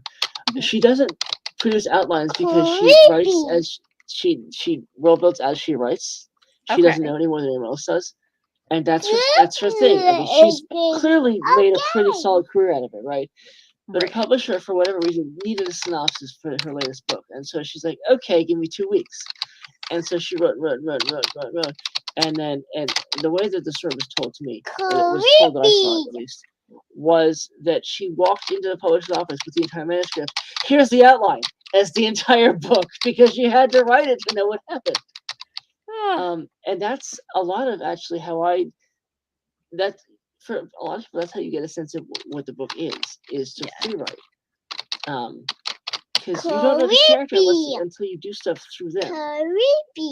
Because they are a person who has wants that you don't know, who has goals you don't know, who has I'll never do this stuff that you don't know. And a lot of cases, what happens is something you think you've forgotten to include in them. No, they don't want it. It's not that this person you forgot to have them think of. They are being quiet. They have left the room suddenly or whatever. But if you can outline, what you can do is after every chapter, you do a sentence or two about it. And so chapter by chapter, you get your no thank you. We're not going to do that. This is the television remote.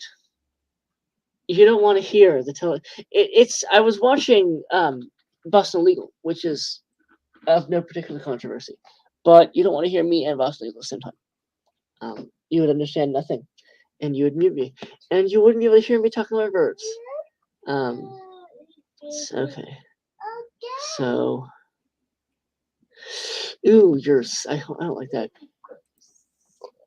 Very briefly, again, about abbreviations.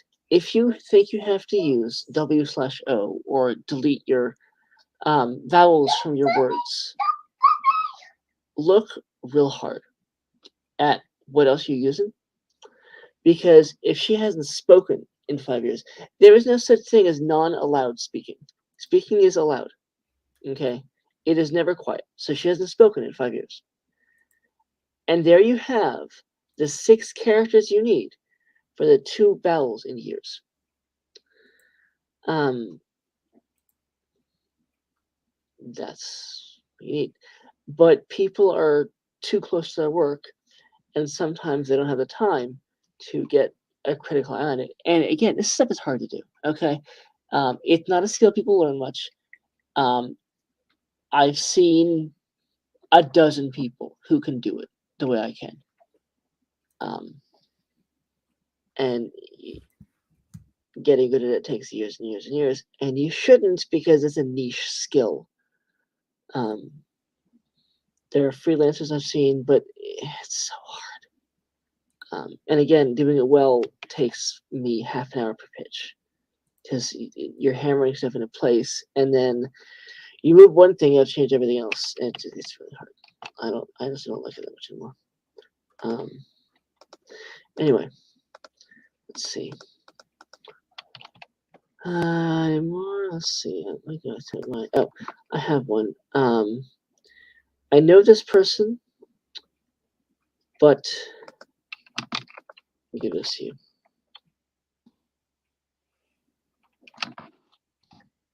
Here's one for you. I think she's in my group. I know she's in another group I'm in that I run. I run 2 groups. That's because you're better at limits than I am. Well, if you've noticed, the Facebook group I run, it doesn't take a whole lot. I have an email draft with the daily prompts, which practically nobody does anything about, which is fine with me. They're there for people who want them, and then people who don't want them can ignore them. People post things occasionally. I've gotten good at giving quick feedback. I do the occasional video session. But running that group in an average week, when we don't have a pitch event coming up, takes me an hour in a week. It's just not hard. And the other group, it's a bunch of emotionally mature adults who don't cause problems. And nobody goes needing to, needing an adult or anything like that. And when we did have someone who was doing comparative suffering, we took her aside and said, hey, we've noticed this thing. We think maybe this is a good thing to talk about with somebody else, but not the best thing for this group. And that was it. So if you have a group that's populated by adults, you're fine. Yeah. If you have somebody who needs to be seen, there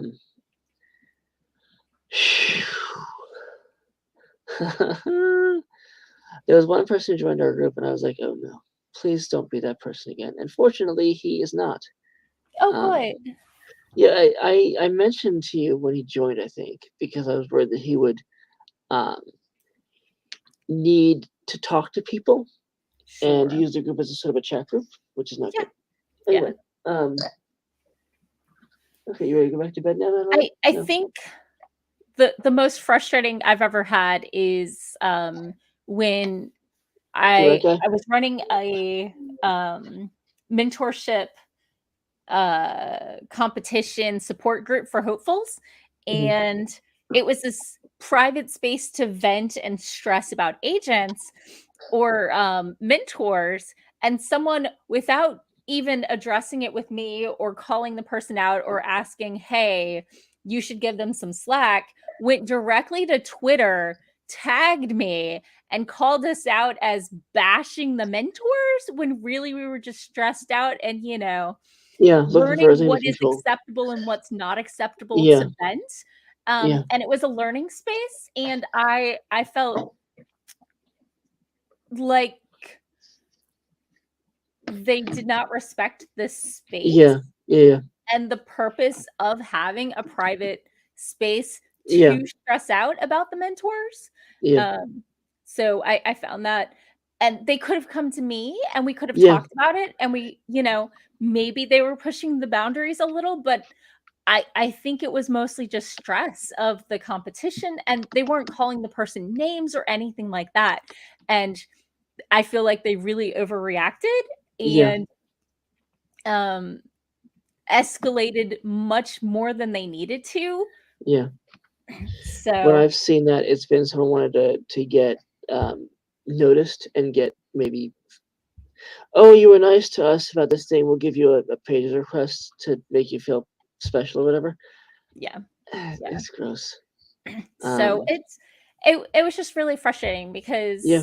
because not just because you and I are adults doesn't mean everyone trying to join a Twitter pitch party is an actual grown-up adult. Yeah. They Oh, might yeah. still be learning the norms about Yeah. how to conduct oneself They could be professionally both online, and having emotion. a Yeah. yeah, and, You learning can how be to a do that. teenager in these things. I mean, Right, yeah. there's that we have. I assume we have them every time. Mhm. And if you haven't yet learned how to cope with Yeah, some of that anxiety, it's if hard. you don't know that you're experiencing anxiety, Yeah, that's hard. And then you add to that the fact that a Twitter pitch contest fundamentally is about a lack of control. yeah, Okay. yeah. If you already an anxious 15-year-old Mhm. and you enter something with a bunch of expectations Yeah. that you can't control and No. you don't know that, oh my God, the meltdown is going to be Right? And fit for a book. expecting a 15-year-old to respond as emotionally maturely as, a 30, 40-year-old Yeah. adult It's unreasonable. is Yeah. unreasonable. Yeah. And so much of, the current generation is really living their lives in public And where with quick nothing feedback. they do will ever be forgotten, which is why, Snapchat was so popular for a while. And also, you can put a video online now and get feedback instantly. Yeah. And From Twitter pitching everywhere. with whether it's with likes or comments, Mhm. well, with comments it can be pretty fast. But if you're Yeah. looking for a specific kind of feedback from Mhm. from agents and publishers, Yeah. a Twitter pitch is the opposite and half of Yeah. TikTok. It's Yeah. what I tell people every Mhm. time, and people are surprised every time, but it's true every time. Every single pitch contest, there are people who are agents coming in a month after. Yeah. And it's like, what? Really? Did you wait that? Yes, every single time. Because again, they're doing this when they have time. Yeah. Okay. If they have just gotten, hi, honey. If they have someone and they've had to, if they requested a full and the person comes back to them and says, I've gotten an offer, they have 2 weeks. Okay. Yeah. And so that's their life for the next 2 weeks is reading this book and deciding if they want to offer rep. And if they have a contract negotiation coming up, that's another thing that takes chunk. And anything else that happens, it's very easy for a month to just go. And then they get back to, oh right, I was gonna look at SSF. Yeah. I was gonna look at whatever pitch event, right? And they Because get to it. getting new writers is not what they get paid Nope. for, especially if they have a backlist.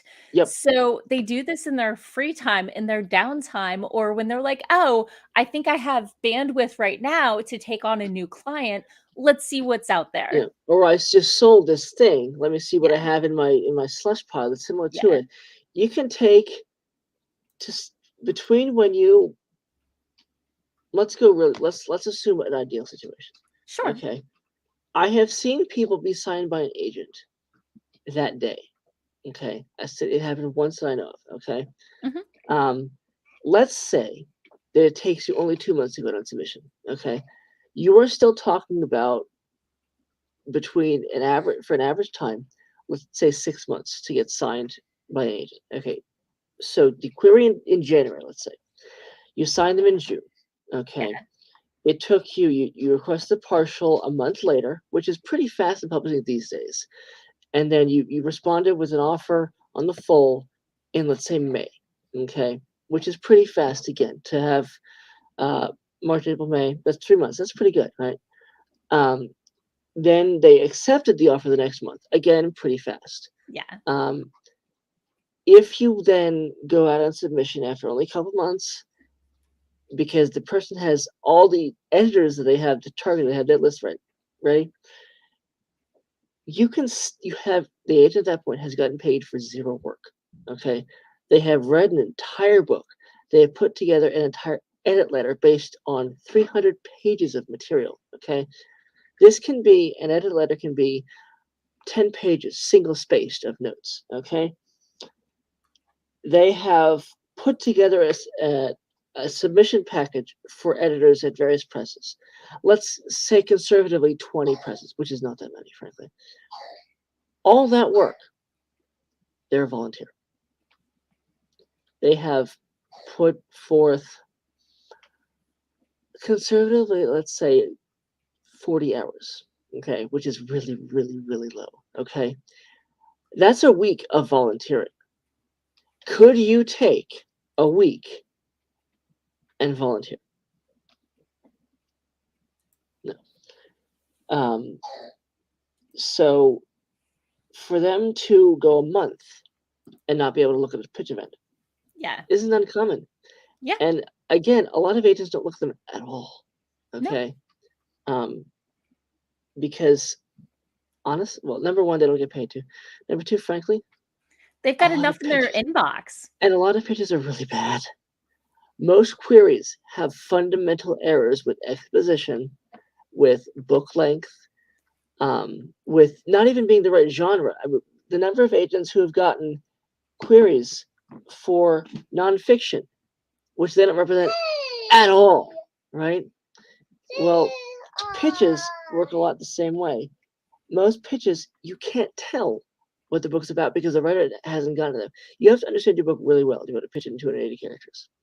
And in my experience, people need 4 or 5 tries to get to their stakes because they don't really fully understand what the conflict is, because or where to asking them about their book, they feel very attacked, right? What's your book about? It has words. I can tell you go sobs, I go cat hissing, but same difference. And if you don't, because people, they can write 90,000 words. What they can't do, because it's a skill they haven't worked on, is say 6 words. It's much easier to write many than to say few. And pitching in person is a skill you have to develop if you want to, and I don't recommend it because, again, pitching is terrible. But it takes time, it takes effort, it takes direction. And I have seen many people offer diverging views on how to pitch. From start with your book's genre and age range to talk about yourself. It's, yeah. We're not watching this right now, honey. This is, okay. So you linked me yes. one of the Twitter tweets. Yes. Pitches. Yes, this I believe got a like. I forget. It has 3 likes. Let's see who they're from an agent though. Is the thing from Rando is not released. Okay, that's one the founder of that's an agency. My first step would be to vet the person because I don't know. The founder of an unknown literary agency. Yeah, I don't know. There you go. I've clearly let's look at this agency. Let me look at it and tell you what okay. Sure. All right, this is popular titles. That's fine. Full service. Okay, that's good. Okay, I don't know what that is, but I assume that's Stoke right now. Okay. All right, that looks credible so far. Go down more, please. Okay. And now up all the way to the about section. There was a about. There we go. Okay. Okay. Ruby, I don't know. Anderson, I think I know. Pretty sure I've heard of L. Perkins. Okay, good. This is good. I like this because she is being clear about who she is. Yes. Yes, honey. There's a live mouse on the stove. I'll handle it later, honey. Thank you. Okay, this is good. All right, this is really good so far. I like this. I don't know that I would query her because a unique voice is not as directed as I like. I'm gonna say that it sounds like she's also looking for maybe first generation stories or that sort of thing as well. Yeah, which is good to highlight because it's one thing to say that you are welcoming things. It's another thing to be like, this is going to resonate with me. Yeah. She's telling you who she is so that you know that she's not just a white person trying to help. She's someone who's been there and she's trying to help someone else have a better experience, basically. Yeah. But, you know, she also says she was in the theater industry. So, you know, maybe if you have a story about school plays or something like that. Yeah. Or, you know, she has her professional and personal biography out here, which is good because she knows that she's selling herself. Right. Let's go to books now. So far, I think this is looking. It looks like a one-woman shop right now. Yeah. So, but I mean, these look very. The covers look. Yeah, I mean, I would expect to see those in the library. The thing that I would point out about these covers, this is not criticism at all. Okay. Each one of these things, I don't see a connection necessarily between the others, and why that's good is it means that the artist isn't going, okay, the same concept, let's just repeat it, we'll change a couple things, right? We have a little bit of it. Go back to all the Ryan. But they're all by the same person in the same series. But okay, let me load the next one too. Okay, so these first two do have similar artistic concepts. Yeah. But number one, it's the same author. Oops, okay. Sorry. Number two, okay. That third one. Sorry. I was trying to see if I could find the first one. There we go. The third one doesn't. Okay. Yes. So where we have similar artistic concept because it's the same author, right? Same series. They're both Ryan DeMarco mysteries. It is going to be similar. It's serious. Yeah. And you want some artistic similarities there because people remember, oh, right, that other thing with the disappearing tree and all that, right? That third one, When All Light Falls, that's a different artistic concept, right? Yeah. So you don't have someone, what you have is an artist who can inhabit multiple spaces. Yeah. And that tells you that the quality you're going to get is going to be what you need for the genre and the age range. Yeah. Because what you don't want is to have artists going, well, I can't do that, but I'll fake it. Because the reader will know. Covers convey genre between the fonts and what's on them. And that's where a lot of self-published authors fall down, is they have a concept for their cover that represents their story and not their genre. And so they struggle to sell. And I'm not saying it's easy. Plenty of professionals get bad covers from, you know, the marketing department who's supposed to know better. But look at well-selling books in your genre and look at the covers, especially from the last 2 years, and pick a feel that works for your story, for like dark fantasy or thrillers or what have you, and see if that can work for you.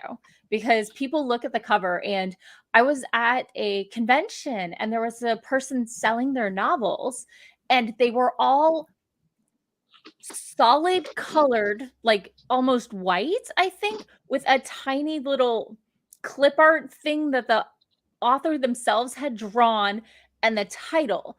And they were 3 different genres, but to me, they looked like a poetry chapbook. Yeah. And I was about to keep walking. It did not look like, you know, a post-apocalyptic whatever.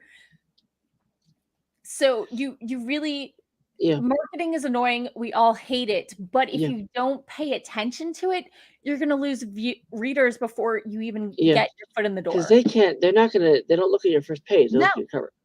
They look at the cover. And also, if I think the cover matters more than the title. Oh, yeah. Yeah. Because the cover the art of the cover conveys more. You have 4 words, maybe 6. Yeah. and the more you have, the smaller they have to be. Yeah. You can have so many more concepts artistically. Yeah. I mean, let's look at the girl with no face. Look at that right now. Okay, that's 1, 2, 3, 4, 5 words. Okay, and the Daisha Chronicles. Let's go 8 words. Okay, I see a monster up there at the top in green with teeth and some sort of ear thing and eyes and weird hair. I've already got 5 concepts there. Okay, then the monster to the left of it, a different color conveying a different plot representation, organization, something, group or whatever. Hair is different, ears look different, nose is different, teeth are similar but also different. Then you've got that glowing thing in the middle. You've got the girl there. You've got the moon-shaped thing up upper left. We have, if we were to make a list of the image-based concepts introduced by that cover, dozens easily. Okay, you get more representation of your plot with art than with words. And if your publisher doesn't have the artist to do it, sales plummet. If you're self-publishing and you're going to skimp on cover cost, because a good cover will run you $500. Yeah. I mean, no. It's like I considered self-publishing something about a year ago. I was going to put one of those old-timey covers on it where it was just like a one color, like green color, and then the words. And I'm like, no, I can't do that because nobody will buy it. Nobody will read it for free. To me, I looked at those monsters and I immediately thought of the Chinese New Year's parades and like the creatures they march around with. Yeah. And then when I read the little blurb at the top, I don't know if you can see it. It says martial arts and Asian magic set up in old San Francisco. Yeah. And that's so I think I got exactly what they were trying to convey. So, but the cover did it even without the quote text because I have the context. You knew. And if you have if you read stuff like that, then you know. I don't, so I don't know, and that's fine. And that's why but I'm even a without genre reading, expert, I can tell and you're the verb monsters, expert. right? And you can't just list words, and you can't just have a trope list for a title. No one that I know of has done that yet.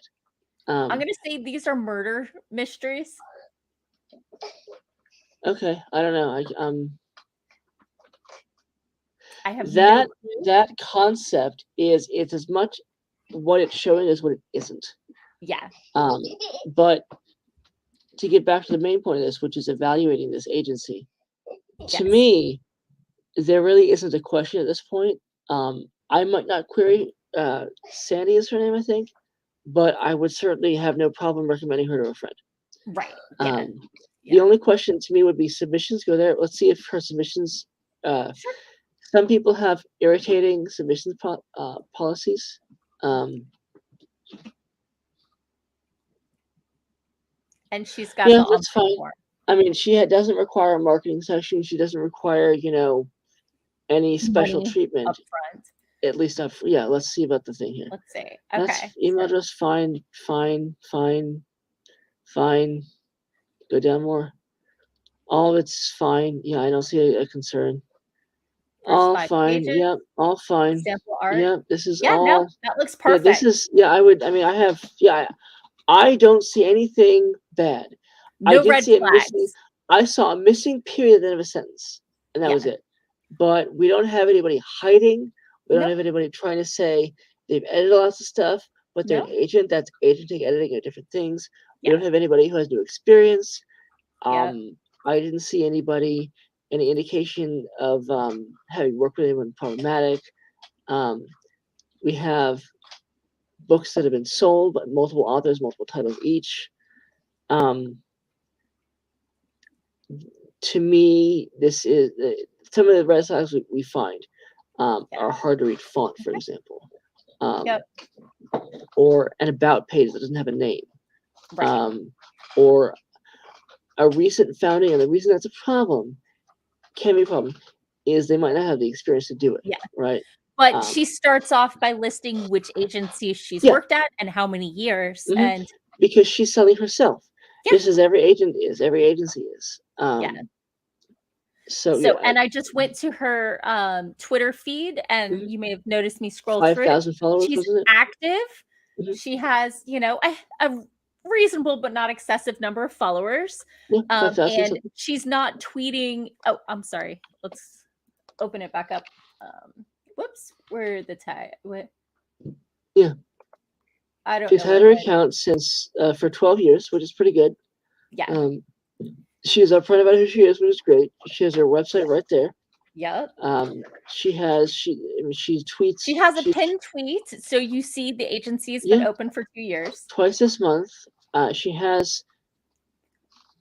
doesn't tweet all about books, which I like, because I like to know who the person is.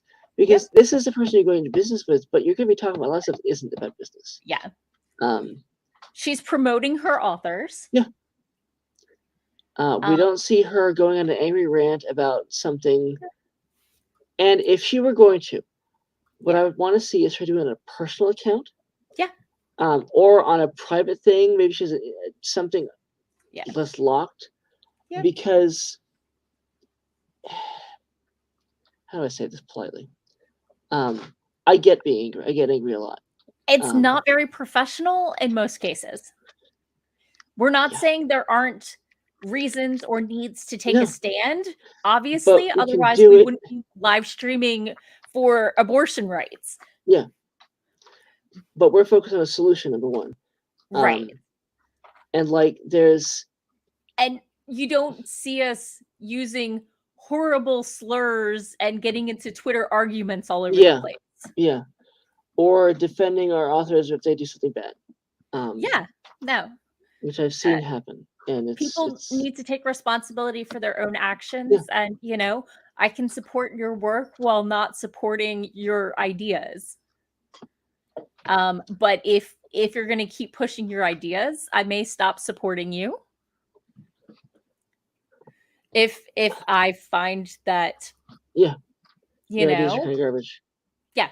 Yeah. There was an agent who was no, I'm not gonna. There's a point.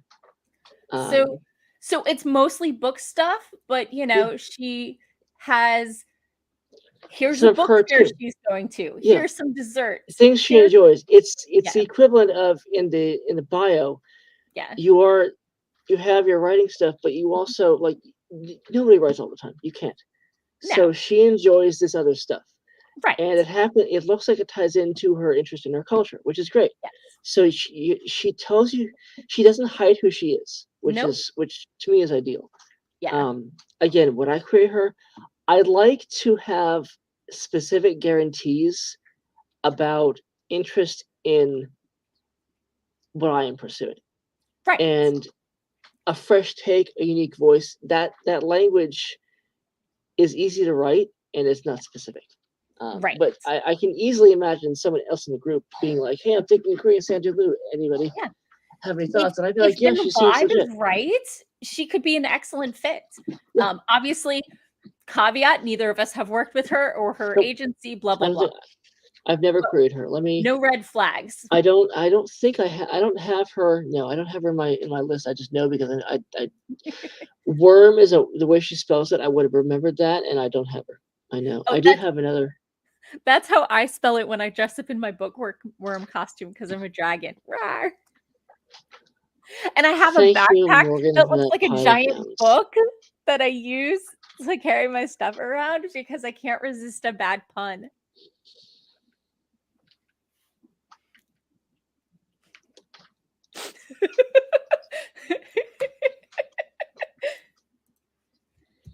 In other news tonight. Something.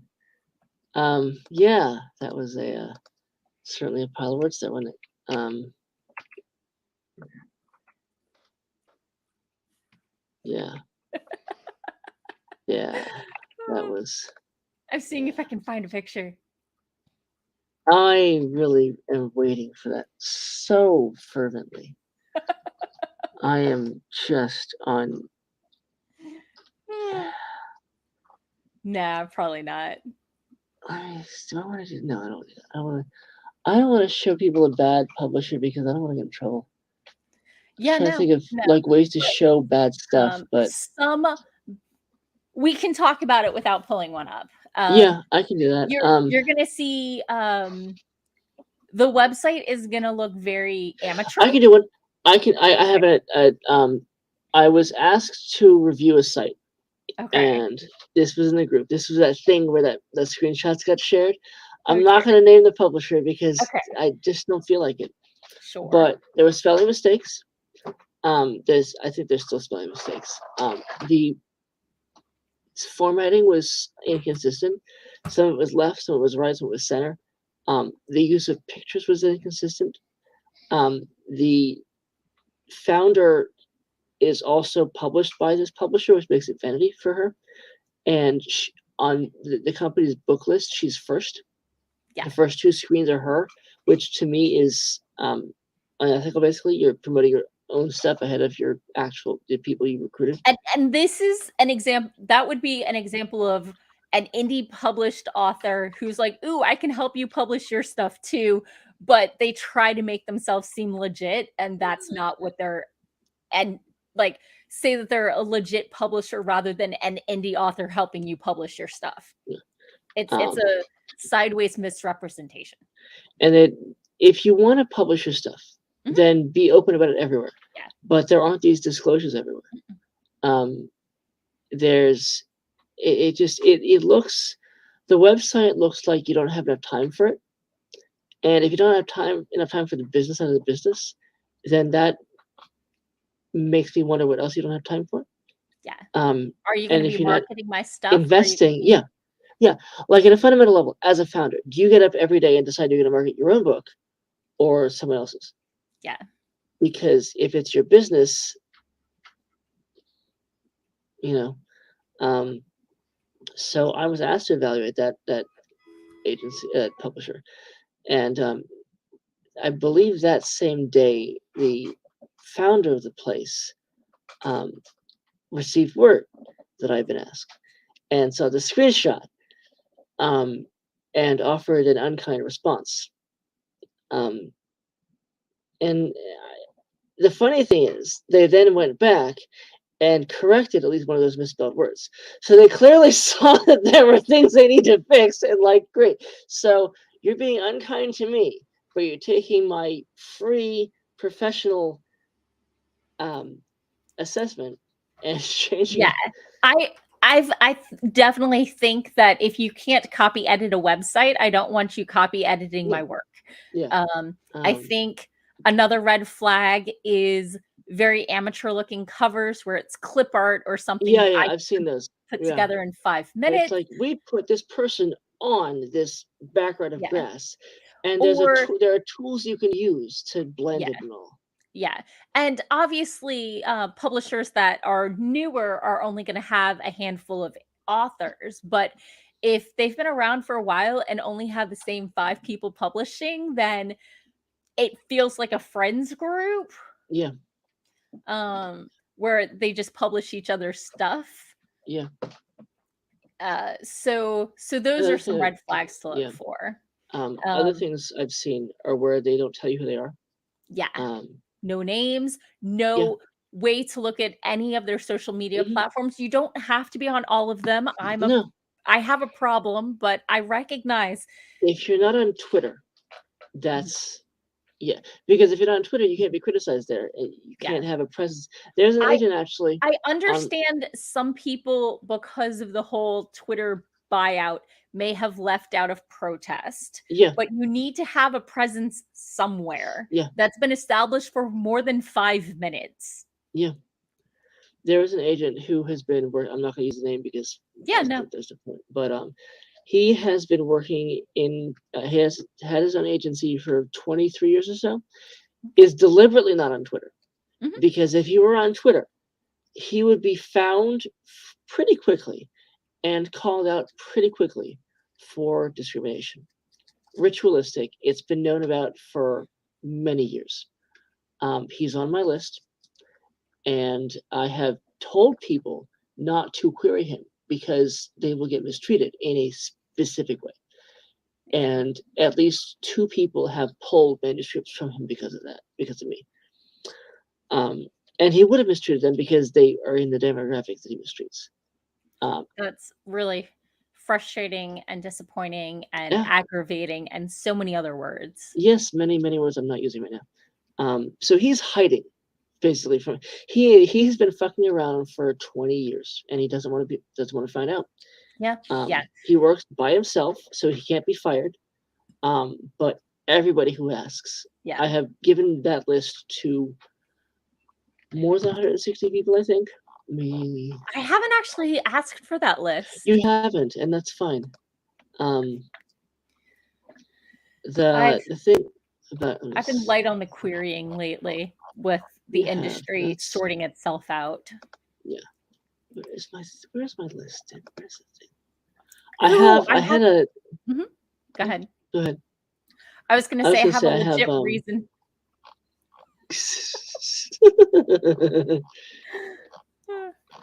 162 people. Okay. One of my New Year's resolutions was to submit or query at least 3 times a quarter. And I was going to send out some short stories. And then I saw how many houses had closed to submissions because of being completely inundated with AI content. Yep.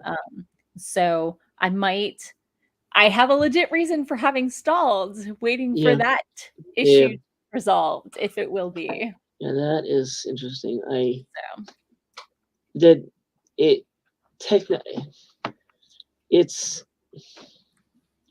It can be useful. Yeah. It's like ATMs in that there's purpose to it. If you want to generate something simple, that's good. Yeah.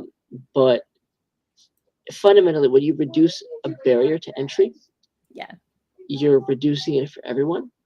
Yeah. And that means that just like email versus self-addressed envelopes makes querying much easier for people who don't have time and money, which is great. It means anybody can send a flaming pile of disaster to 100 agents in one night. Okay.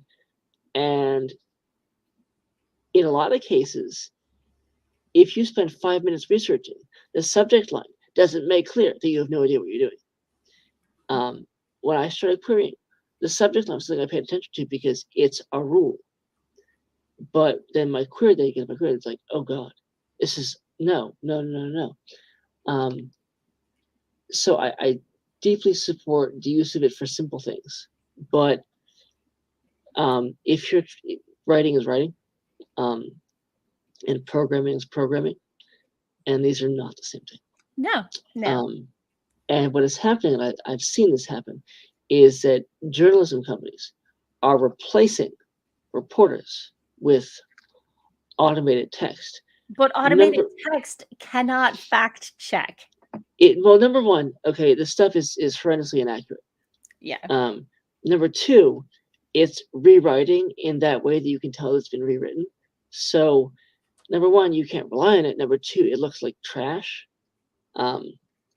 So, if it's doing that, journalism is easier than fiction writing. I'm just going to say it flat out. Because narrative nonfiction, which is journalism, it requires lesser skills, honestly. I have done both. And journalism is simpler. It's deliberately simpler. Give me the most basic stuff. Whereas in in fiction, you usually want to start out vague. You have a mystery. You're not clear. Right. And with fiction, it has to make sense. It has to go in order. It all has to be connected. Where the real world. And in fiction, okay, for journalism, your average article is going to be, let's say, 400 words. Right. You can reasonably design a system to script various aspects of the flow of that. Yeah. A story. Like a query. Even a 3,000 word short story has more moving parts than that, and there are more ways to do it. It's like and comparing. Anyone here has ever run your manuscript or a chapter through Hemingway app or Grammarly, you'll see that they're right about 60% of the time. Yeah. And sometimes they don't have the same vocabulary level you do. Yeah. And sometimes they're like, oh, make it simpler. And you're like, I don't think so, because you want to vary the length of your sentences. Yeah. They don't all want to be simple. They don't all want to be super hard. And then there are words that you will invent, and they're like, did you mean flared or whatever? And like, no, this is world building. Yeah. And understanding that takes a level of AI that you don't have.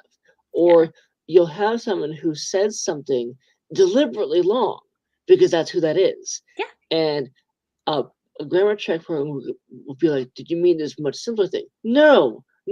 This person means to be a pain in the ass with what they say. Yeah. Teaching a computer to understand that is we're hard. Not there yet.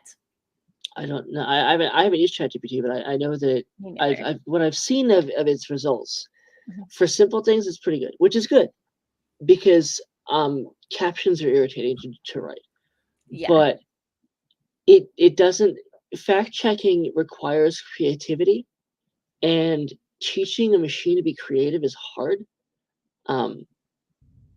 And teaching something to fact check means teaching how to evaluate sources. Yeah. And that's I don't know how to script that. Because I've done that. And teaching a machine to say, okay, I recognize these 5 articles from AP and NBC and Wall Street and all this, they're all copying from the same source article. Yeah. Teaching a machine to figure that out, good luck. Even with timestamps is hard. But getting those AI things out of there, I assume that it's more than just a capture with like click on each picture of a basketball or whatever. Yeah. Is it? They've gotten that too? Probably. Okay. Well, that's a lot. People who know more about this than I do are figuring it out. I would hope it doesn't require using the phone because I don't want to have to do that. Yeah. But there was a ask a manager question a couple weeks ago about getting hired for a copy edit job that is actually editing AI. Oh yeah, I've seen this. Yeah. And they're like, I'm morally opposed to this, and I could have written it a lot faster than it takes for me to edit it. Yeah, the idea is that you save money by not hiring a reporter, but the problem is that the AI text is worse than the reporter's work would be. So you're spending less initially, but spending a lot more in correcting it. The company that I used to work for had a team in the area that they didn't have to pay much for it. Okay. But the problem was that the editing they required a lot. They're not native speakers, and they are working in a different culture that has different expectations. Yeah. And so they would have the editor would just have to overhaul it. And so again, you can spend 5 an hour instead of 25 an hour, but then you're paying the editor to do twice as much work. So you're actually losing money on the proposition. Yeah. So they ended up, I don't know whether they audited the process or not, but they ended up dropping that concept because it wasn't saving money. Yeah. Ask a Manager's suggestion was, the AI text in this exercise required a lot of editing, so much so it would have been faster to write it from scratch. So I'm interested in what your experience has been. Have you found you can get better output by refining the prompts? And how are you figuring out where AI will improve your efficiency and where is the technology not quite aligned for what you're looking for? How very soft a way of asking. It's for a person interviewing for a job. So you don't want to be like, bleep this. I'm not rewriting this AI bull. Where is this broken? And where is it tolerable? Yeah. I saw. You recognize this is not working. The other thing. How committed to using AI for this instead of me doing it are you?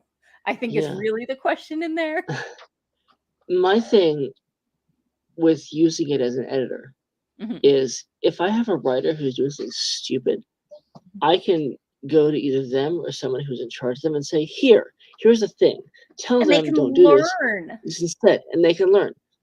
Reprogramming or improving programming for an AI program is a different skill, and I'm not sure we're there yet. Because if every newspaper in the country would love to be able to input information into a program and have it turn out articles, it would save time. Here's the list. Chunk, chunk, chunk. That journalists could then use to get more information. Because instead of refining their stuff, they go and get more facts, right? They go get more stories, right? Yep. That would be great. But that isn't what we have. No. Because what we can do right now, we can have people go to a war zone and report. Yeah. But what you see from that is 6 paragraphs or a 45-second story. Yeah. That is the result of hours of work. Yeah. And some of that work is writing the script that they're going to have broadcast. Yeah. If they can have a program do that, and they can instead find out more stuff that happened, it isn't a heartbeat because that's the job, right? Yeah. But we're not there yet. Nope. Well, we are at midnight, so your book. It hasn't dropped yet. I'm refreshing. Is it the right one this time? Refresh. Is it the right one? I mean, the other one was the right one, just not the one I was expecting. I knew they were both coming out. Okay. So this is the right one coming out? So should I just not even talk to you tomorrow? I took the day off of work. I'm going to read it tonight, or at least half of it. Go to bed, sleep in.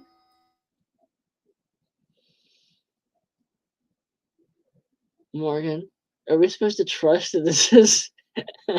Trust what? What are we trusting? Are you unsupervised right now, Morgan? I am, in fact, unsupervised, but I took tomorrow off, so it doesn't matter. I can stay up as late as I want to read this book. That's what loads. It's not okay. there yet. I am not passing judgment on you at all. I had the vacation days, and I decided to indulge instead of trying not to read during the workday or trying to go to bed on time. I strongly support. Sometimes you need to acknowledge your lack of self-control and just make arrangements to work around it. Don't even frame it like that, Morgan. You need to embrace your interests. Okay? Yeah. I told my manager what I was doing. I was like, a book I've been waiting to come out is coming out, and I'm just going to take the day off and read it. I had a friend who was, a couple years ago, I had a friend who was co-hosting an event that she knew would be a massive undertaking. Right. And it was a debate watch party. And she told me after the fact, because I was ragged from the thing. Oh yeah, I took tomorrow off from work because she was recovering from pursuing an interest. Yeah. And it's not something I don't think anybody should feel ashamed of. You're doing something non-toxic that you enjoy. Yeah. It's the same as taking a day off to go hiking. It's not going to hurt anybody. Nope. Other than like my Fitbit sleep score. I don't know what that is. And I don't need to. Those are 4 words that I do not. Your Fitbit sleep score. Okay. That is a good show of character and world building in a piece of dialogue. As a writing tip, that's excellent. Thank you, Morgan, for unintentionally the ways in which that was useful. I tried. And we have shown the dynamic between us that I had no idea what that was, and it didn't bother me. No. Because it's whatever. I don't. If you wanted me to understand, is it going to affect your life in any way, shape, hope or not. form. I have enough going on, Morgan. I have I too would be much of very them. confused if it did. I don't. It's like that constant thing with us, Morgan. I am very happy that you have things you enjoy. I am equally happy that you are strong enough as a person that you don't need me to care about them. I don't I am subject you to everything. no, 'Cause you don't to need it. practically nothing. In fact, I don't need to care about much in your. The thing I'm happiest about, in fact, I don't have to care about your cat because you know how I feel about cats. I have explained this to you. Is it And apathy or anti? talking, honey. So I've told you about the abused cat that I knew, right? Yes. Oh, Yes. yeah. Yeah. Yeah. That was when I was a kid, right? Right. So, and add to that the fact that you have acknowledged that 20% of what cats do you can't control. No. So, do I like lack of control, Morgan? No. No. I But you have have written 3 children. extensively on how to find control in situations where you have little control. So the thing that I'm happy about is that you don't care that I can't stand cats and that I have no interest ever in catechus. And when you talk about catechus, I go, okay, cool, all right. And you don't care The that book I'm. downloaded. There you go. All right, that's it. Morgan's checking out. Good night, everybody. Catch us on socials. Morgan has all of them. I have 3. Support reproductive rights Yes. with your voice, your votes, and if you can afford it, your dollars. Yes. And support fellow writers because I want to see more stories out there because I'll might eventually read some of them. Once you stop reading that one today. tomorrow. Morgan, if you, I bet you're going to stay up all night reading it. I support that because you are an adult and you can handle yourself. It And says if you it's only don't, 3.5 hours long. I can totally handle that. yeah, whatever that means. I mean, did they know your reading speed or is that the They average speed? do. My Kindle does know my reading spell. Oh, so that's actually, because to me, that sounded like an hour and a half.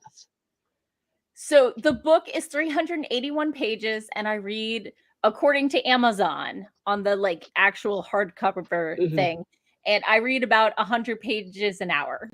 I don't know how fast that is. So. We should compare. Don't I read faster than you? Not that it matters at all, but I'm curious. I don't know. You'd have to read a novel for us to know. I'd have to finish a chapter? What is this nonsense? No, you'd have to read for at least an hour for us to know, or half an hour, and I guess we can extrapolate. I've had 5 minutes and multiply by 12. 30 seconds and multiply by. Oh, if I knew it was only going to be 3.5 hours, I might have not taken the day off work. I can get through that. God, 3.5. What if I don't like whatever? It's fine.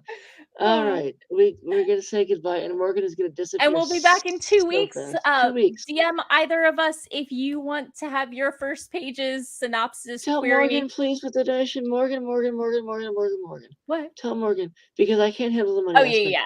DM me. I will die. I'll sort it out. Yes, we'll get you please. set up. She will handle it because I see Don and I'm like, Anyway. Good night. Good night. Good luck. Thanks. With not having kids around terrorizing you because mine are still awake and What? It's after midnight on a school night. Guess who's right there? I guess my sister has informed me that duct tape is not a parenting technique. It's midnight. My kids are still up. The 2 a.m., 4 a.m. phone call will be me calling for help.